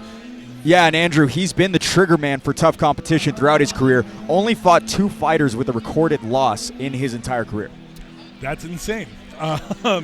Look, guys like this are important in the mixed martial arts world. They don't get talked about enough, and they don't get appreciated enough. But guys like this, Eric, who are willing to step up and take hard fights at other people. There's not a line of guys that are waiting to fight Andrew Mickelson, right? No. So guys who are willing to step up and take short notice fights, they make sure that shows can happen. Now, that being said, a guy, even though he's lost all 7 of them, right? If he's in here, he's coming in here to win. Yeah, so, I mean, he was no slouch last time we saw him in the cage. I mean, he put up a fight. No, and Jason, I was going to tell you, despite the record that we see of 0-7, he doesn't look lost by any means in there. He does have a striking skill set. Yeah, no, he did some good things against Andrew Mickelson, and he's going to have a test tonight against Mike Trunzo.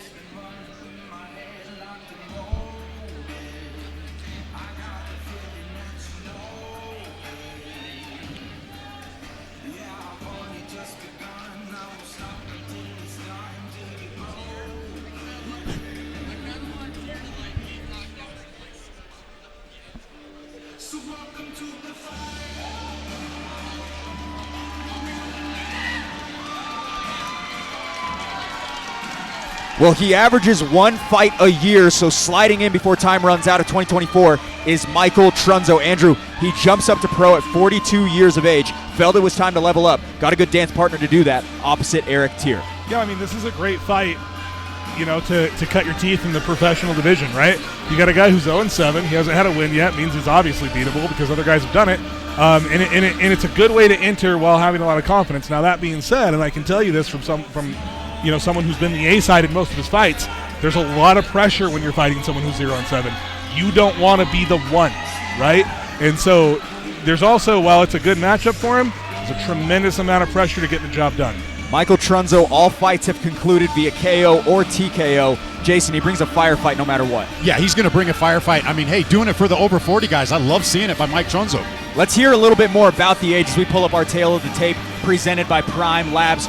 42 versus 43, an 85-year combined age between these two. It's the oldest fight in Fierce Fighting Championship history. Eric Tier, 2 inches taller. Both fighters tipping the scales identical at 183. Trunzo to make his pro debut. We do note the 2-1 amateur career. As for Eric Tier, he looks for his first strike in the win column as a professional.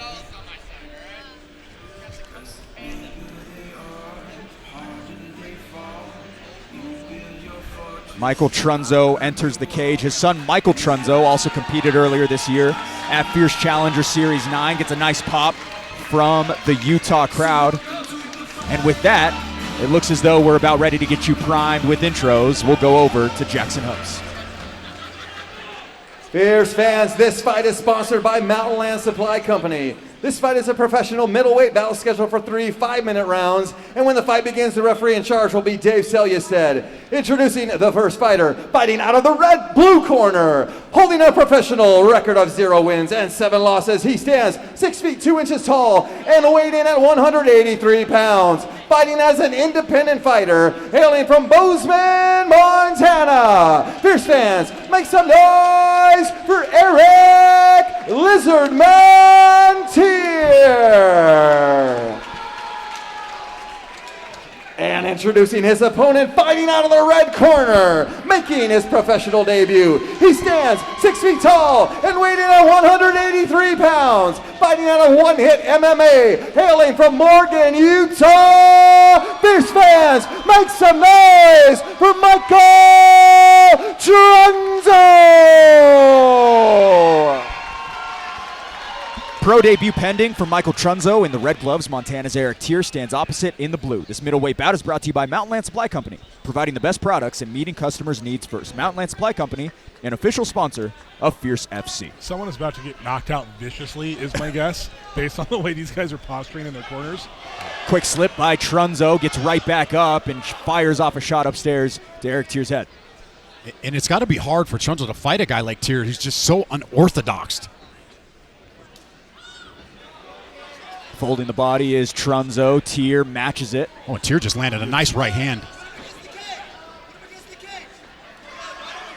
Separating the hips well is the fighter out of Montana. A quick knee sparks up as well. And this is where the independent fighters always struggle, is in the grappling. And it's a wise decision for him to close the distance here because, you know, if you're an athletic guy and you're strong, you can hit hard, but you don't know jiu-jitsu because you're athletic. Trunzo holds a distinct ability to floor his opponents. 26 seconds to score his first takedown last time out, which led to his second TKO finish as an amateur.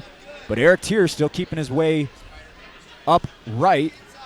Trunzo trying to lace the leg. He's doing a good job here staying on his feet. He's really doing. He's very impressive so far. And he's able to break. And as we've seen in his last fight, I'm talking about Eric Tier, the guy can take a punch and take some damage and keep coming forward. Trunzo's got the single plum tie that's causing Tier a lot of issues here. Can't seem to be able to break it off, and he finally does. Small win by Tier to keep it standing. Heads over to the center of the glow pop cage as Trunzo backs up.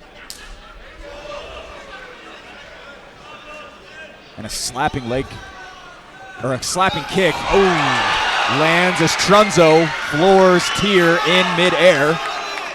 That is why jumping is ill-advised in the cage. Beautifully timed by Trunzo. Very well timed. And now Trunzo's got 3 minutes to work from this side control position.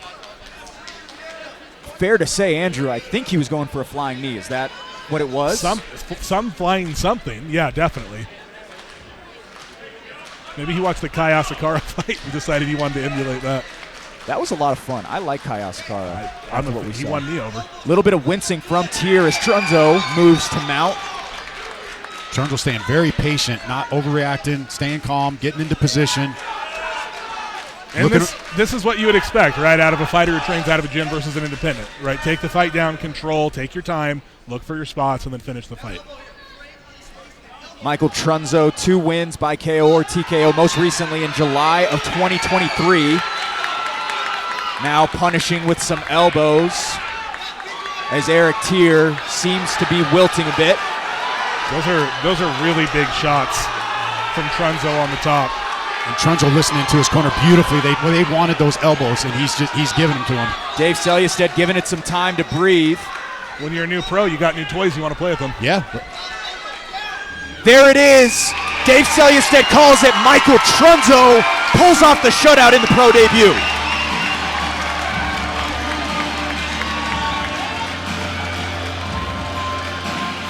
You know, Tier did a lot better than I thought he would do for an independent fighter. On his feet, he was actually winning the fight, which I don't want to say it shocked me, but when a guy's 0-7 and he's independent, anything that he does that has success is going to shock me. And Michael Trunzo was able to get back to the fight in order to reverse the fortunes there, but until that happened, he was doing a pretty good job. Like you said, that's the big discrepancy in training at an actual gym and coming in as an independent fighter. I will say this. I was extremely impressed with the fact that Eric Tier was able to keep it on the feet in that first initial grappling exchange when Trunzo was incessant on taking it to the ground. That being said, as soon as it hit the mat, it was all Trunzo. It wasn't even, I mean, he took his time, passed guard, got to side control, got to the mount, and then ended up landing shots that closed out the fight like it was supposed to. Eric Tier seems to be in good spirits, taking out the mouthpiece already. A little bit of blood seeping from that left nostril as well. But the moment belongs to Michael.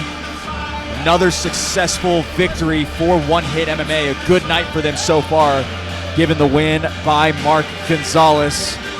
Now time for Trunzo to get his hand raised. With that, we'll make it official with Jackson Hoops. Fierce fans, referee Dave Selyestedt has called a stop to this contest at 3 minutes and 5 seconds of the very first round, declaring the winner by TKO, Michael Trunzo!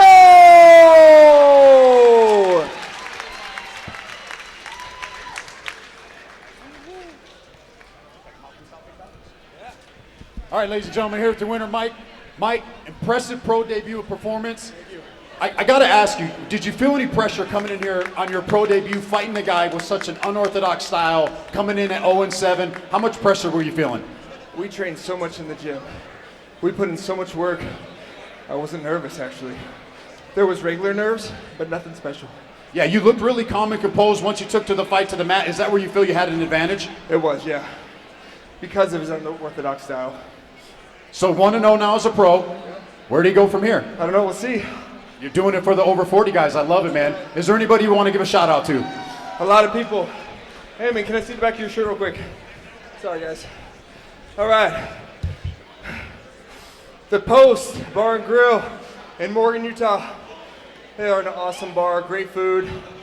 The Lamplight in Ogden. I'm going to be going up there after this. If you guys want to join me, you're welcome to. American Windows. They're a company I own. They're pretty cool. Empathetics Wellness, really appreciate them. They hooked me up with everything I need to keep in the game. And The Spot, they made all these shirts. Thank you guys so much for everything. I want to thank my family, my friends, all up there. I want to thank my corners and my coaches. Aldo, he's been with me from the beginning of my start. And Edmund Garcia, he's an awesome teammate and coach. And that's it. Thank you, Mom and Dad. Congratulations once again. Give it up for your winner, Mike Trunzo. FST. Who is FST filtration? What is FST Filtration. You see, FST is more than a filter company just trying to be cool. FST is a solution-based company in the heart of Utah, where hard work is embedded in its roots, and providing superior indoor air quality is our mission. FST has risen to the challenges that everyday people face. As new challenges present themselves, we too shall rise to the occasion. Manufacturing is the backbone of America, and our employees are the backbone of FST. So when choosing your next filter for your home or building, don't choose any filter. Choose FST. Small business, family owned, since 2001. This is my house. Every time I come here, this is my house.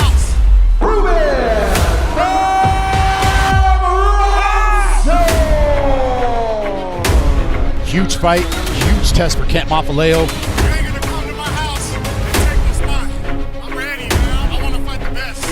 Surprise, surprise to all, the king is back. Kent Mafileo gets it done.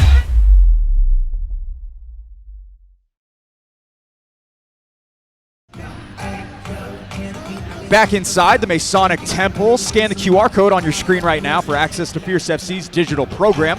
Get the inside scoop on every fighter set to make the walk, as well as additional information on future shows. Jason Laporte has headed over for a bathroom break. There was called to be a short 5-minute intermission, but we got to fill that time as broadcasters. No bathroom breaks for us, Andrew Boquette. Well, Jason gets a little bit of opportunity because, you know, he's got tenure here. He's been around for a while. He's been broadcasting longer than more any of us. handsome than I am. Yeah, I get it.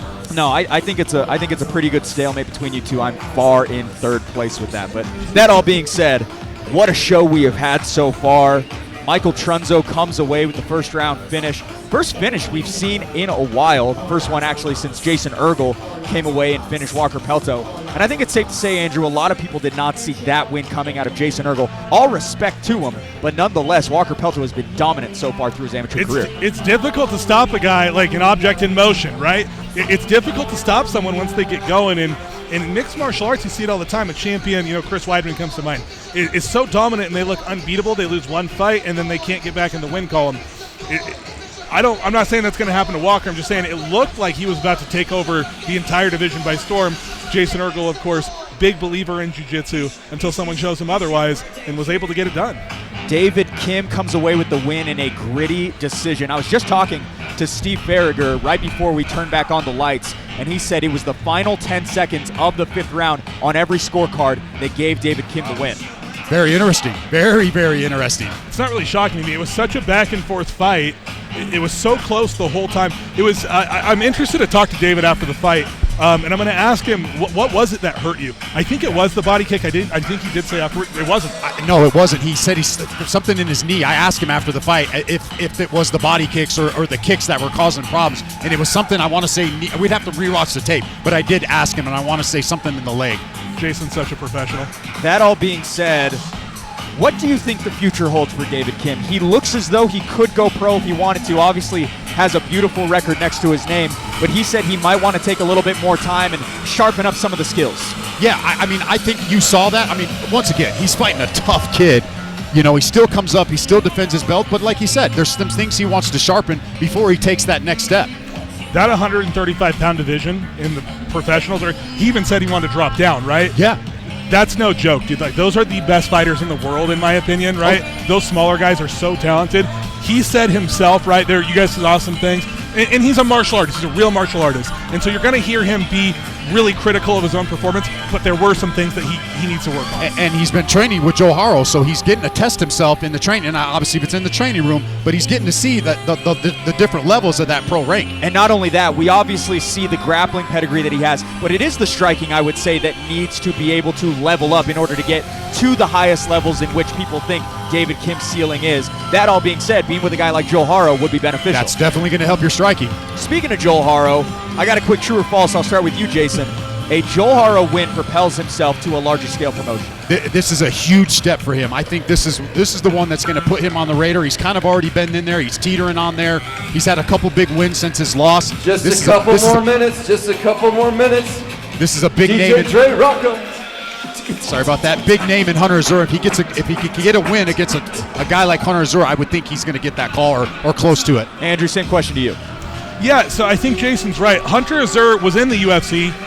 He knows what it's like, right? He's trying to get back into the UFC, which there's never been a better time to try to do that. Ones and twos, Dre Rocca. Because we got the Contender Series and stuff like that now, right? And so Hunter is looking for a win over a game opponent like Joel, who has a great record. And Joel needs a win over a former UFC veteran, right? Former UFC fighter to get him to that level to show, hey, I can compete with these guys. This was a guy who was in the UFC who did see some success, right? Blake pointed out he could have been 3-1 at one point, lost a very close split decision. If Joel's able to get a win over him, I don't know how you deny that he has the ability to compete with these guys. All right, let's move over to the co-main event. Ken Mafileo, Ruben Roundstone. An over-under, again, Jason, I'll go over to you. 1 round between Ken Mafileo and Ruben Roundstone. 96% of their fights have concluded combined in the first round. Yeah, I'm going to have to go with the under. I think this fight's finished in the first round. We've seen what happens when you get a very angry Ken Mafileo, and tonight he's very angry. Yeah, I gotta agree with you. I got really excited when I wasn't with you guys during the weigh-ins, right? But I saw the post fight on Instagram, and Kent was pissed. Now I think that's a little bit manufactured. I don't think he's actually personally offended by Ruben. I think he wanted a reason to come into the fight and to be mad. Well, and you saw him. It was on the podcast or a week before. He kind of talked about some of the things. Talked about Ruben a little bit. Talked about his heritage. Talked about his kid that he had in the hospital. And you don't usually, you see that from Kent, but usually not right up leading up to a fight. Well, now he has a reason to be the violent Kent Mafileo that we know and love. Yeah. We'll get a little deeper into those details in just a moment. With that, we'll bring him out with Jackson Hopes. Fierce fans, our next fight of the evening is sponsored by Rockwell Watches. Born out of a need for commitment to redefine a style, devote themselves to quality, and remain loyal to those they surround themselves with, Rockwell Watches reveal a life of uncompromising style, action, and confidence, fueled by the weight on your wrist and the story that you have to tell. They sincerely hope your Rockwell watch serves as a reminder of a time when you could proudly say, "Watch me." They don't just tell time, they tell a story at Rockwell Watches. Fierce fans, make some noise and welcome our co-main event fighters, Ruben Roundstone and then Kent Mafileo to the cage.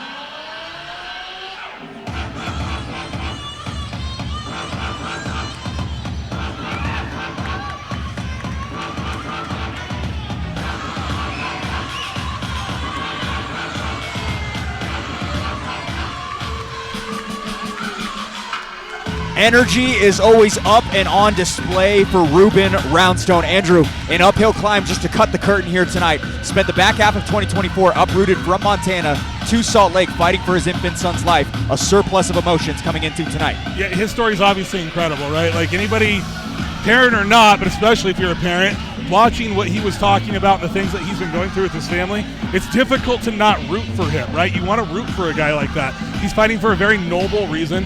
He seems like a genuinely really great guy. Yeah, some of the details of that. His son Atlas was born July 1st of 2024. He was diagnosed with a rare disease which sent him to the Salt Lake City hospitals here for months of treatment. He had a heart surgery last Thursday and is now in the recovery process after a tumultuous 5 months. Gotta find a way to provide, and this is the way that he does it, Jason. Yeah, this is it. This is the way. This is what it's all about tonight. And I think if there's one advantage for Ruben Roundstone tonight is that if he can get this fight to the ground, he has very good jiu-jitsu. Andrew, since he's been here in Salt Lake, he's found Fight City as his temporary training spot. Ironically, the gym Zeke Latu represented in that fight opposite Roundstone in February. Yeah, and actually I was talking to Zeke in the middle of fights. There's a little bit of drama there going on with that now, which is which is interesting. But Ruben has been welcomed in, and I completely concur with Jason. I was really shocked at Ruben's level of jiu-jitsu in the Zeke Latu fight. He did some things where I was like, that was pretty good. And I agree. If he's able to somehow get Mafileo to the mat, which is no easy task, he might have some success here.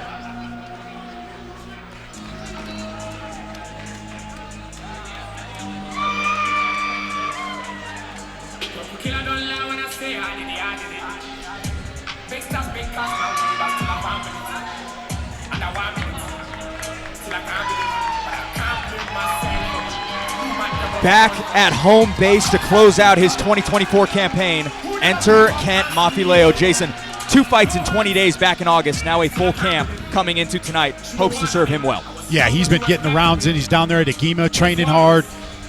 Man, I love watching Kent Mafileo fight. This place is about to erupt in a second when he walks in the cage. And Andrew, there was a little bit of controversy at the weigh-ins last night. Ruben Roundstone did miss weight by 4 pounds, and Kent said he felt disrespected, like Ruben was not taking him serious, something to fuel his fire coming into a big one.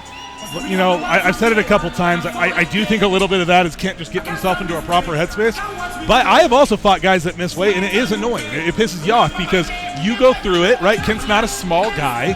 And getting yourself into shape and get ready for a fight, you agree to do it, especially as professionals, and you should make the weight. So it might very well have pissed Kent off. Regardless, he is acting like it pissed him off, getting himself into the proper headspace to go to war, and that's what we want to see from him.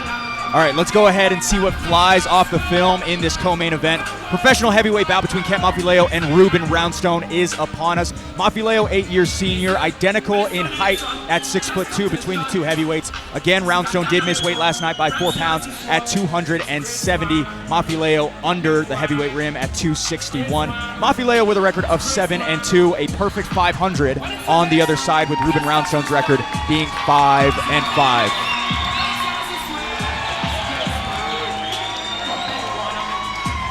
Big time pop for a big time prospect. Kent Mafileo opposite Ruben Roundstone. We'll get you ready for it with Jackson Hoops.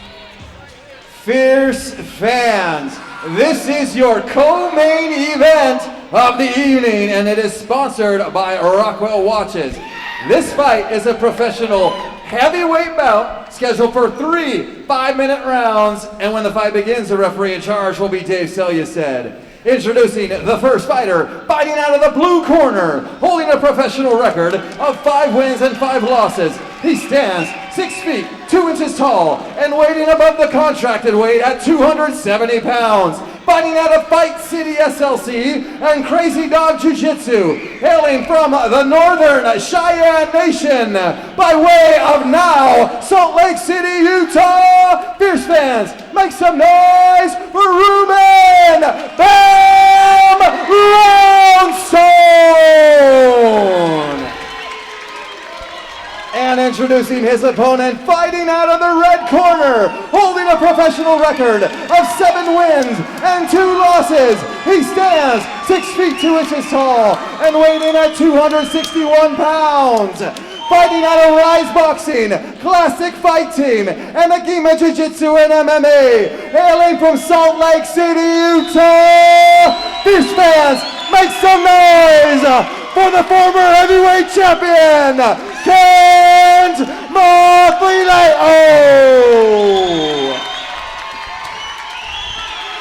Back in his backyard is Kent Mafileo in the red gloves. Ruben Roundstone waits opposite in the blue. This heavyweight bout is brought to you by Rockwell Watches. They don't just tell time, they tell a story. Rockwell Watches, the official champions watch of Fierce FC.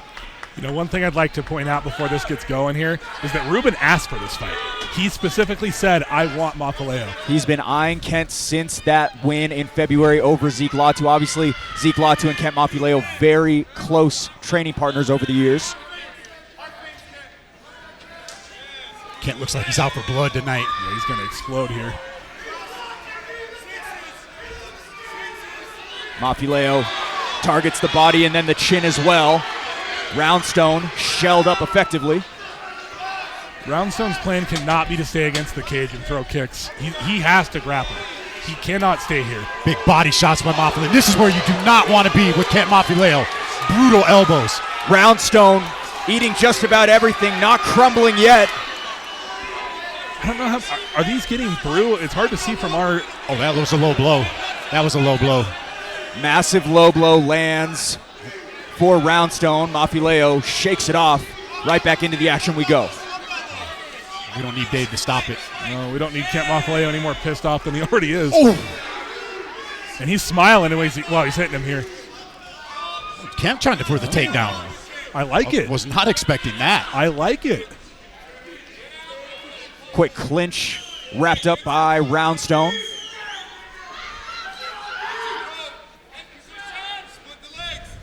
Still laying his weight over the top of the Montana fighter is Mafileo. And the experience here of Mafileo coming through, he had his guy up against the cage and was able to throw shots at him, but Ruben really was blocking a lot of them. And so Kent shows, I'm not going to tire myself out here, right? I'm going to conserve, and I'm going to get myself into a better position. Hearing some urgency in the corner of Mafileo to get out of any sort of grappling exchange. You talked a little bit about Ruben Roundstone and his jiu-jitsu prowess.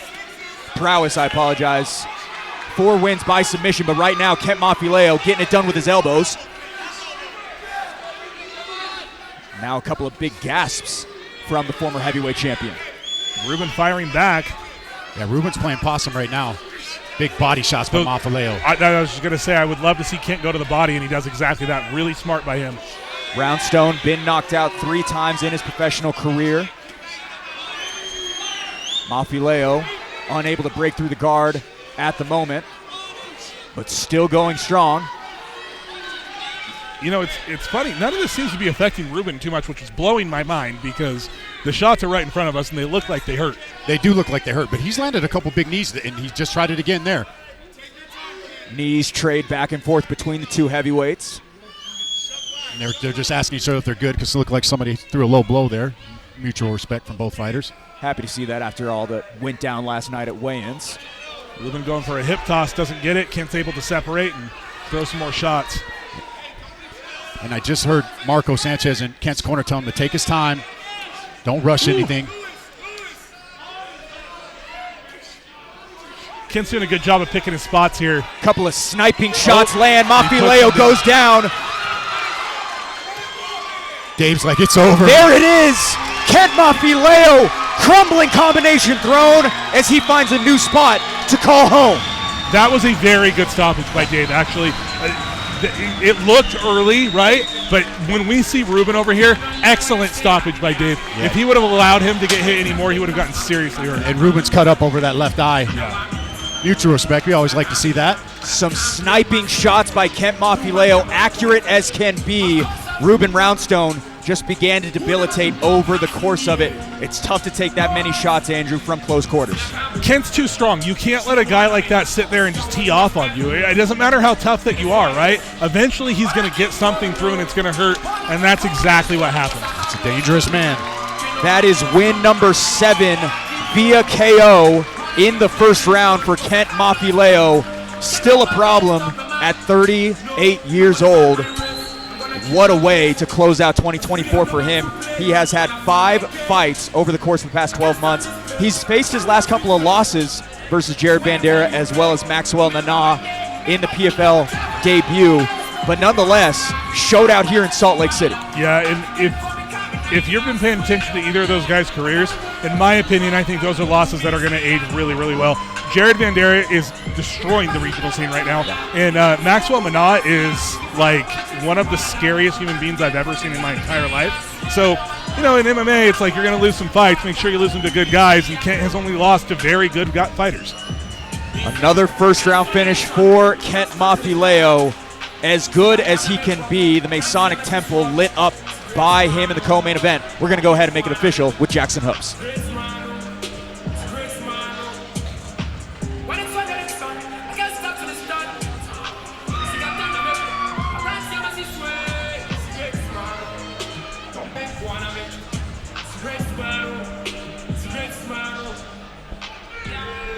Fierce fans, referee Dave Salyasat has called us out to this contest at 3 minutes 16 seconds of the very first round, declaring the winner by TKO, Kent Mafileo!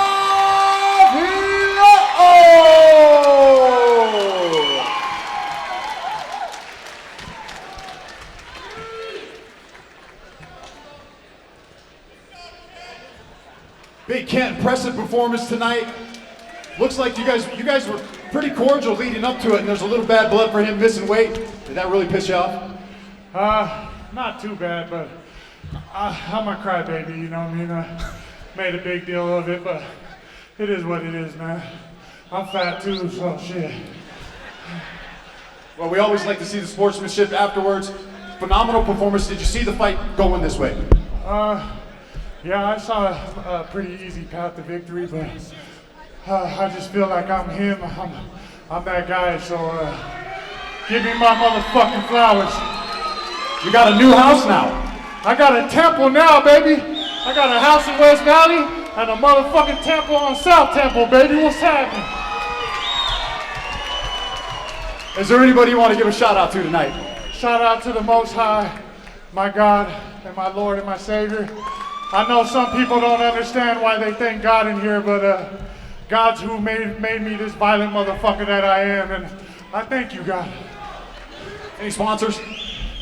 Sponsors, I want to thank my boy H at Rejuvenate SMP for giving me my hairline back, man. I feel like I'm 27 instead of 37, and hey, man, I'm here. Ladies and gentlemen, give it up for your winner, Kent Mafileo. He's right up at the top as one of the top pros tonight. You know, the winner of this fight's going to be moving on to do some pretty big things, I think. Jacob Baird is a new problem at 145 pounds. My mom asked me earlier if I like silver. I said, hell no. This kid's on another level! A star was just born. Mark my words. You don't get better than that! Zeke Latu getting it done late!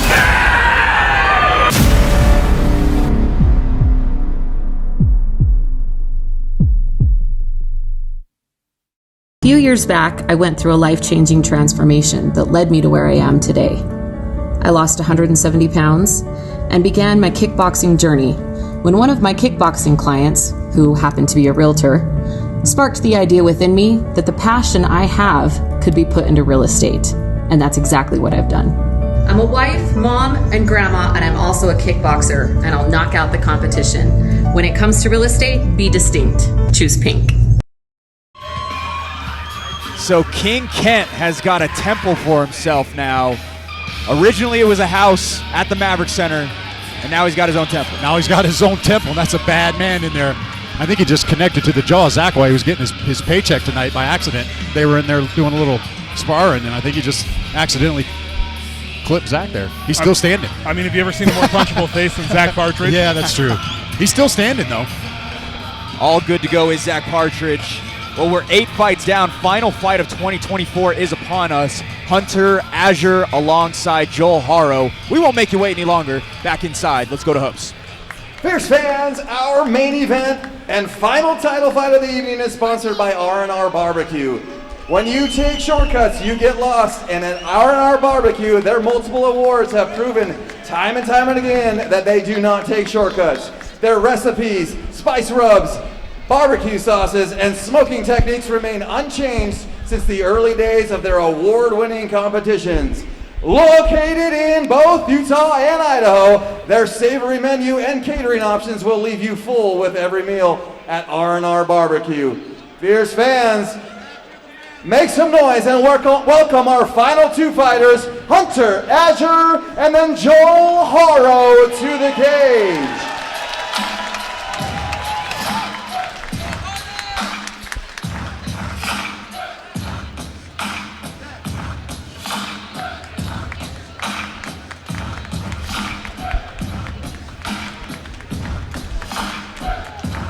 Fourth consecutive main event slate for Hunter Azure. Andrew, the experience edge flies by way of the UFC veteran coming into tonight. He's fought under the brightest lights that this sport has to offer.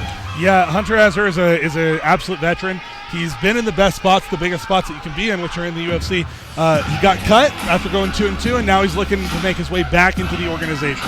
So Hunter Azure is a very formidable opponent for Joel Haro, and this is a phenomenally high-level fight for a regional fight. This is really good. Yeah, Jason, he beat the likes of Brad Katona, Cole Smith, reached a split decision with Jack Shore, also a part of Team Chandler on The Ultimate Fighter Season 31. That all being said, high-quality reps throughout the entirety of his MMA career. Yeah, this is about as high as it gets for our promotion right now, having a guy like Hunter Azure come here.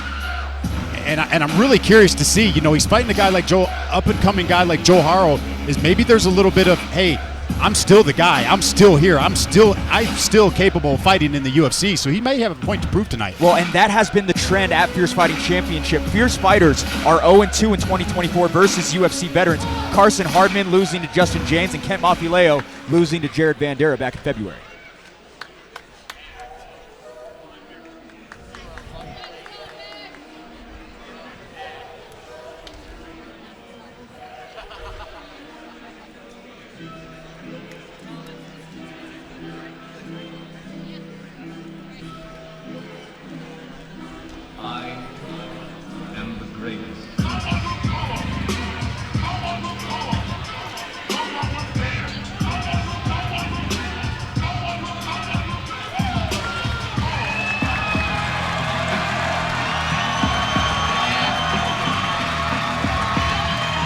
Final fighter to walk in 2024 with sights set on reclaiming the bantamweight belt. Here is Joel Haro. Jason, there's no way to sugarcoat it. This is the biggest fight of his career, the toughest test of his career, and he's been arranging accordingly. He's been checking all the boxes, getting ready for this fight. He spent this camp down out in Denver, Colorado. He's been training with some of the best down there. His nutrition's been on point. His body's feeling good. All the boxes are checked right now. This is his moment.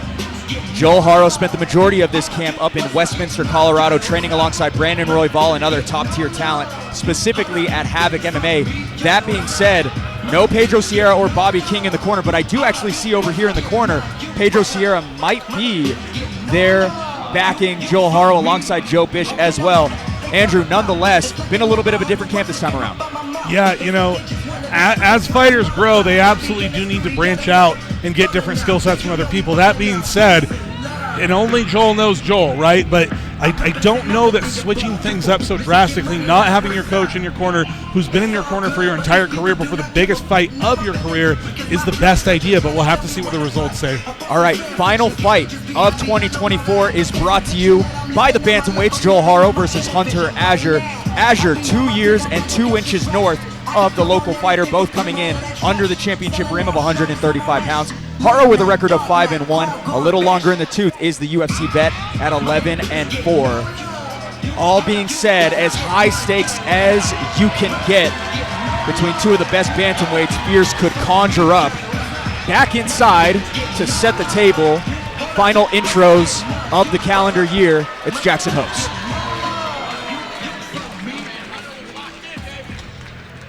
Fierce fans, this is your main event. This fight is sponsored by R&R Barbecue, and when the fight begins, the referee in charge will be Dave Selyused.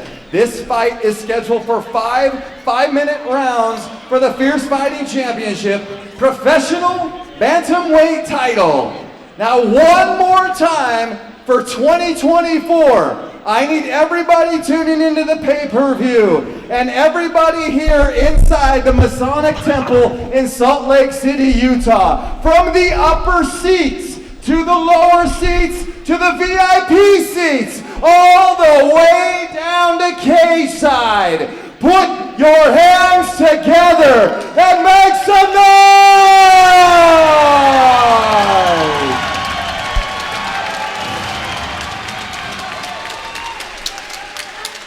Introducing the first fighter, fighting out of the blue corner, holding a professional record of 11 wins and 4 losses. He stands 5 feet 8 inches tall and weighing in at 134 pounds, fighting out of Fight Ready MMA, hailing from Poplar, Montana. Fierce fans, make some noise for Hunter Azure! And introducing his opponent, fighting out of the red corner, holding a professional record of 5 wins and 1 loss. He stands 5 feet 6 inches tall and weighing in at 134 pounds.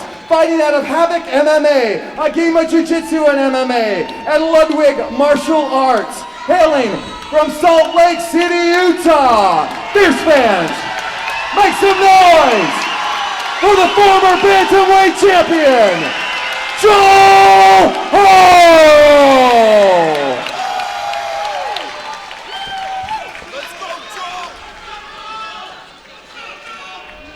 All right, boys, we've been over the rules and locked them already. Just go over those big ones again. Stay at the top. back of the head, neck, and spine, and keep your fingers out of the cage. Got it? Touch them up. Let's have a good fight. Fan favorite Joel Haro set to throw in the red gloves. The tenured veteran Hunter Azure counters in the blue. This bantamweight title bout to close out 2024 is brought to you by R&R Barbecue. 9-time Utah's best barbecue team and still the best to ever hit you in the lips. R&R Barbecue, an official sponsor of Fierce FC.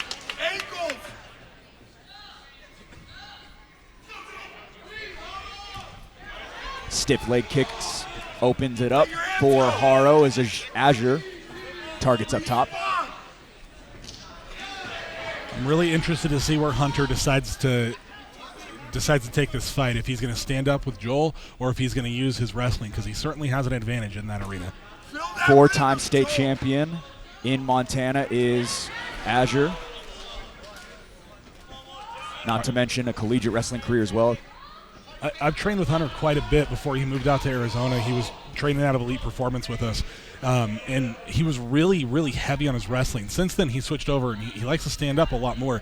In my opinion, to his detriment in a lot of his fights. I think he should wrestle far more often, and here he seems content to throw strikes with Joel, but he is getting the better of these exchanges for now. Yeah, right now he's one step ahead of Haro at the moment.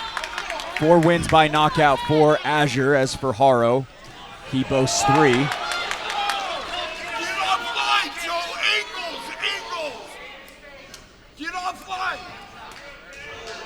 Nice heavy shot from Azure.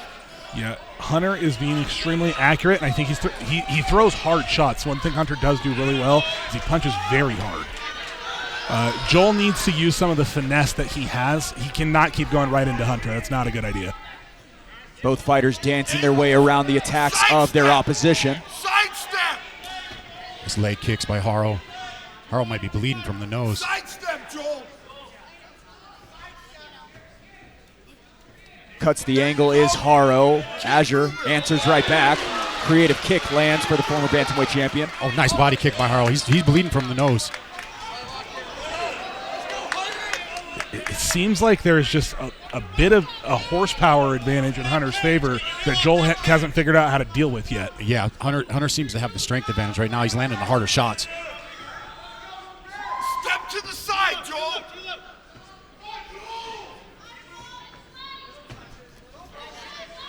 Good distance management by the UFC veteran Haro, able to answer back with a combination of his own.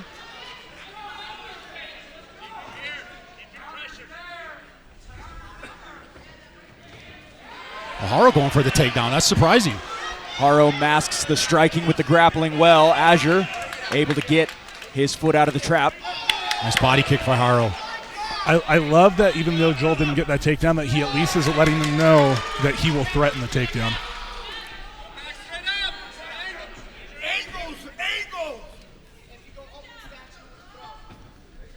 Haro connects again, gaining a little bit of traction later on here in round 1.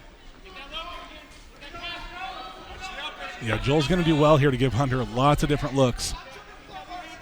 Hunter's been in there with some of the best guys in the world, and he trains with really, really good guys out in Arizona. So that was a heavy leg kick by Azure. Azure swinging with bad intentions. A couple of kill shots intended so far.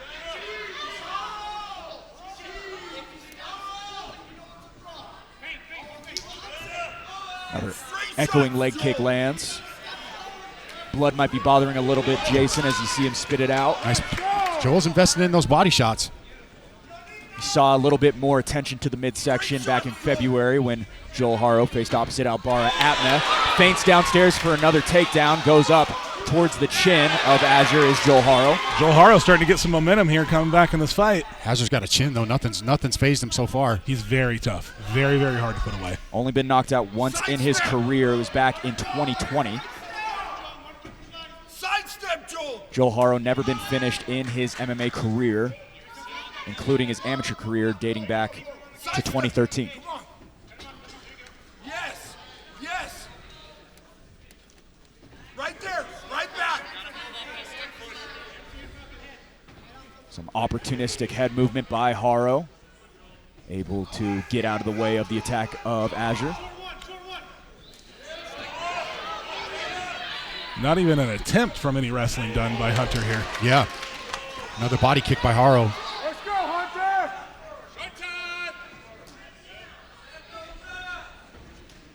Ooh, and a hard body shot from Hunter Azure to counter it.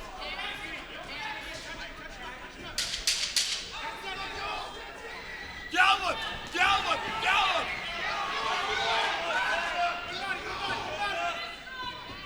Final seconds, round Make one. some noise for round one. So we had a lot of questions as to what this fight would look like. So far, it seems to be taking place on the feet. Could Hunter Azure flip the script and turn this into a grappling match? I don't know, but Jason, your thoughts? Yeah, I'll be really curious to see if he attempts to use some of his wrestling. We've seen him kind of a standing exchange, and Hunter doing very well so far in the stand-up. Joel started to turn it on later in that round, but earlier in that first round, it was all Hunter, and he looks calm, cool, and collected in the corner. He doesn't look tired in the slightest. No. He looked like he just did a little jog over. I mean, he's a very, professional. Yeah, and he's a very well-conditioned athlete. I definitely think that Hunter was getting the better out of those exchanges. I really, really strongly feel like he needs to start taking Joel down, though, because while Hunter was getting the better at the beginning, Joel is starting to catch up. Yeah, you don't want to let Joel get comfortable in that stand-up because that's where he's effective. Hunter Azure, his last KO was nearly 6 years ago. Or no, I apologize. His last win by KO was in April 2024. A little bit of a mix-up on the board. But nonetheless, looking sharp so far. Highlight reel KO out in Arizona. Again, earlier this year. Step to the side. And Joel finding success early on in the round. Ankles. Ankles. Ankles, Joe. Ankles. Haro retreats. Couple clashes in the middle of the cage between the two.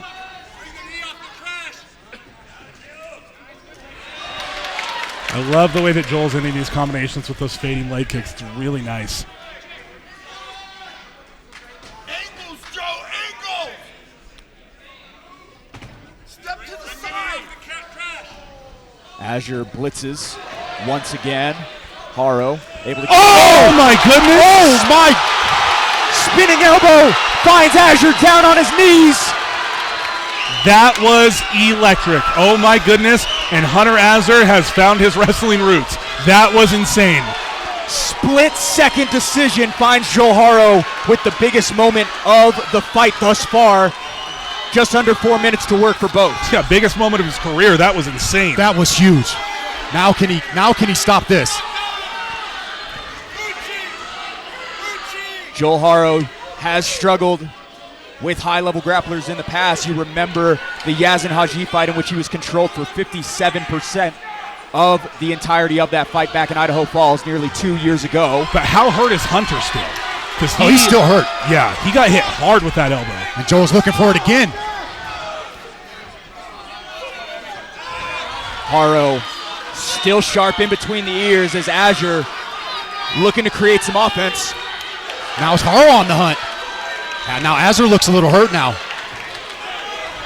Slinging over the top is Haro.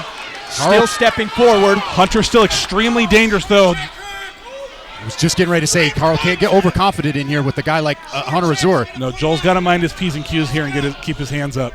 But that shot was exactly what he needed to get himself back into this fight and get some respect from Hunter. Some slick head movement by Haro as well as he answers up top. Nice check hook by Haro. Up with an uppercut was Azure. That one connected cleanly as well. Some blood coming out of the mouth as well for the Utah fighter.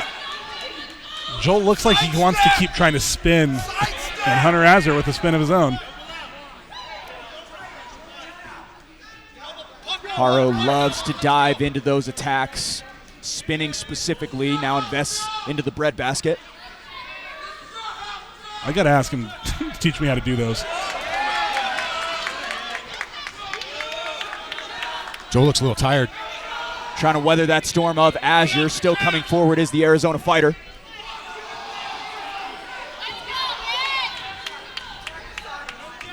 And Jason, you see the boxing has upgraded specifically for Haro when talking about the head movement.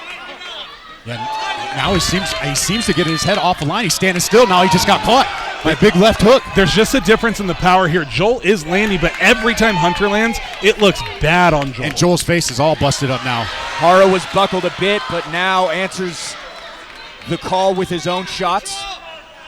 I would really love to see, and I know easier said than done, and we're in the second round and Joel's getting beat up, but he needs to move his feet more and use more feints. He can't just keep coming in. Hunter's reading every single time he's coming in. He has got to add some more into this to get Hunter thinking, and I don't think that's going to be successful again. Haro went back to that identical strike. Now throws a combination, successful once again. He's got a sending a piston, and immediately into the grappling is Azure. It's a phenomenal fight so far. Great fight, great back and forth round. This is where that experience of Azure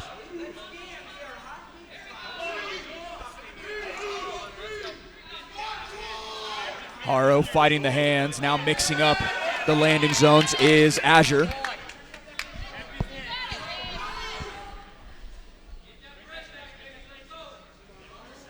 Joel looking for a hip toss.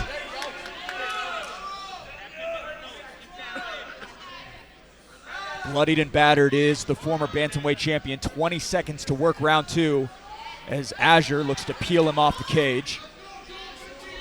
Hunter must be really strong because Joel went to go push his head and immediately just gave up on him. Well, you could see the difference in the power. I mean, Joel's face is he's busted up in the nose and the mouth. You know, and Joel's a tough guy. Fans, make some noise. He's not going to quit over something like that, but it certainly is going to make it hard to breathe. Joel's got to keep moving. When he's moving, he was effective. Once he starts standing still, that's when Hunter was effective in that round. Biggest moment of the fight was when he was knocked down, but Hunter Azure seems to have built himself back up. Yeah, that's going to be a tough one to score. Joel had the fight finishing moment, almost fight finishing moment there, but Hunter responded beautifully, and he's got Joel on the ropes there in the corner right now.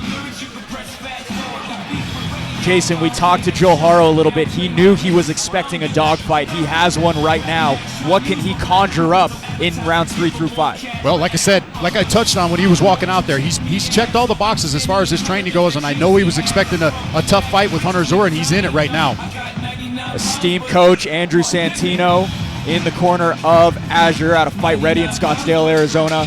One of the top gyms in the entire world, and has their product performing well headed into round 3.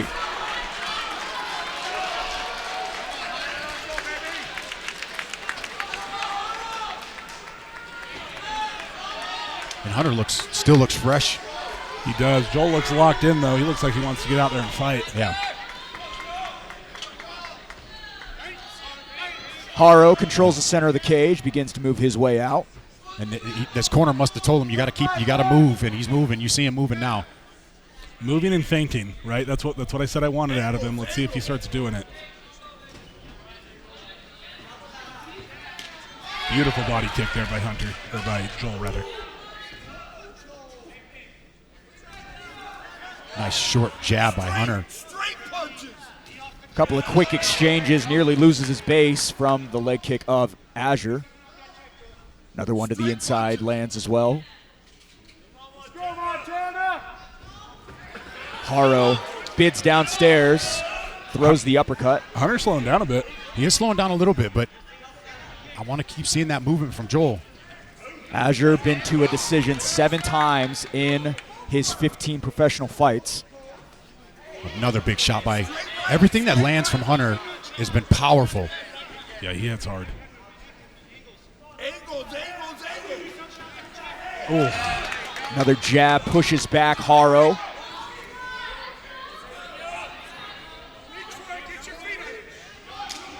Another slapping kick to the body. Goes. Oh, that was a big shot. Down is Haro. He'll fight back up, but Azure smells blood.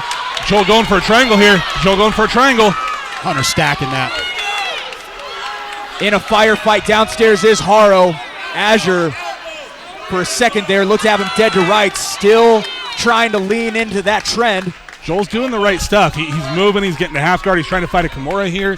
He's doing good stuff to try to stop Hunter from hitting him. Just the shot. Oh, there it is. There it is. Haro bidding for a Kimura. One submission victory in Haro's bag. It was back in February of 2021. Azure steps over. Hunter's doing a good job of keeping that between his legs. Hunter been submitted twice in his career, most recently in August of 2024. A guy like Hunter's so strong, man. It's going to be hard to pull that out of there. Yeah, it's hard. And you see Joel L trying to got it out. Hunter's doing a good job of defending that, though. And pushing him up against the cage. This is that experience. But Joel's got to be careful here when he gets up and he doesn't get kneed in the face. Haro, a brown belt in jiu-jitsu, trying to work his way back up. Quick up kick lands as Azure made his way inside to the guard of Joel. Did you see how fast Hunter got his hips down? Yep. Very strong wrestler.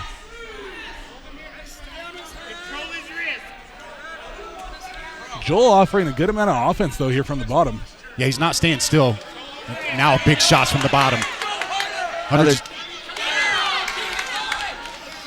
Another triangle was thrown up by Haro.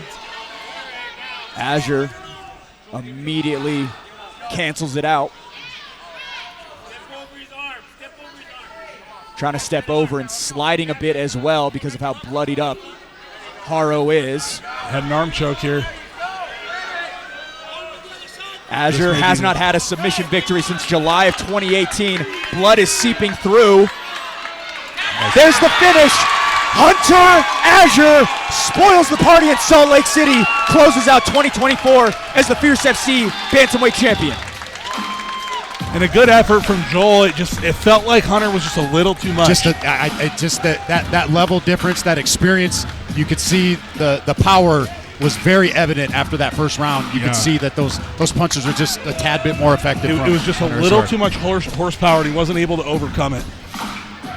When someone's strong like that, you got to be able to beat him with technique, but Hunter had pretty damn good technique, too. Very good technique. Not the greatest visual on the side of Haro, but Hunter Azure comes away with another victory. He was 2-2 at his departure from the UFC coming into tonight, but dominant displays and is headed back to fight ready with a belt is Hunter Azure. What a performance by him, Andrew. And again, like you said, just a little bit faster, a little bit stronger, and with that, he is headed home a champion. Yeah, right from the beginning, we saw that. And Hunter's a tough customer for anybody. Anybody in the entire United States on this regional level is going to struggle with a guy like Hunter Azure. And this fight may very well get him to the Contender Series or even possibly back into the UFC. Just showed that he's able to beat these high-level guys on the regional scene. And so there's only one other thing left for him, and that is the UFC. And not only that, but brought the highlights as well. Some big-time exchanges in the striking, but also the grappling, that submission finish, his first in 6 years. He looked phenomenal right from the start all the way to the finish. Obviously the one little hiccup in there, but, spinning shit, as they say.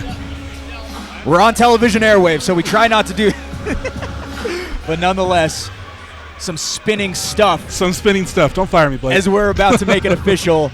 Final time making it official for 2024. Here's Jackson Hoops. Fierce fans, referee Dave Selyuset has called a stop to this contest one more time in 2024 at 3 minutes and 30 seconds of the third round, declaring the winner by submission due to a head and arm choke, and new undisputed bantamweight champion, Hunter Azure.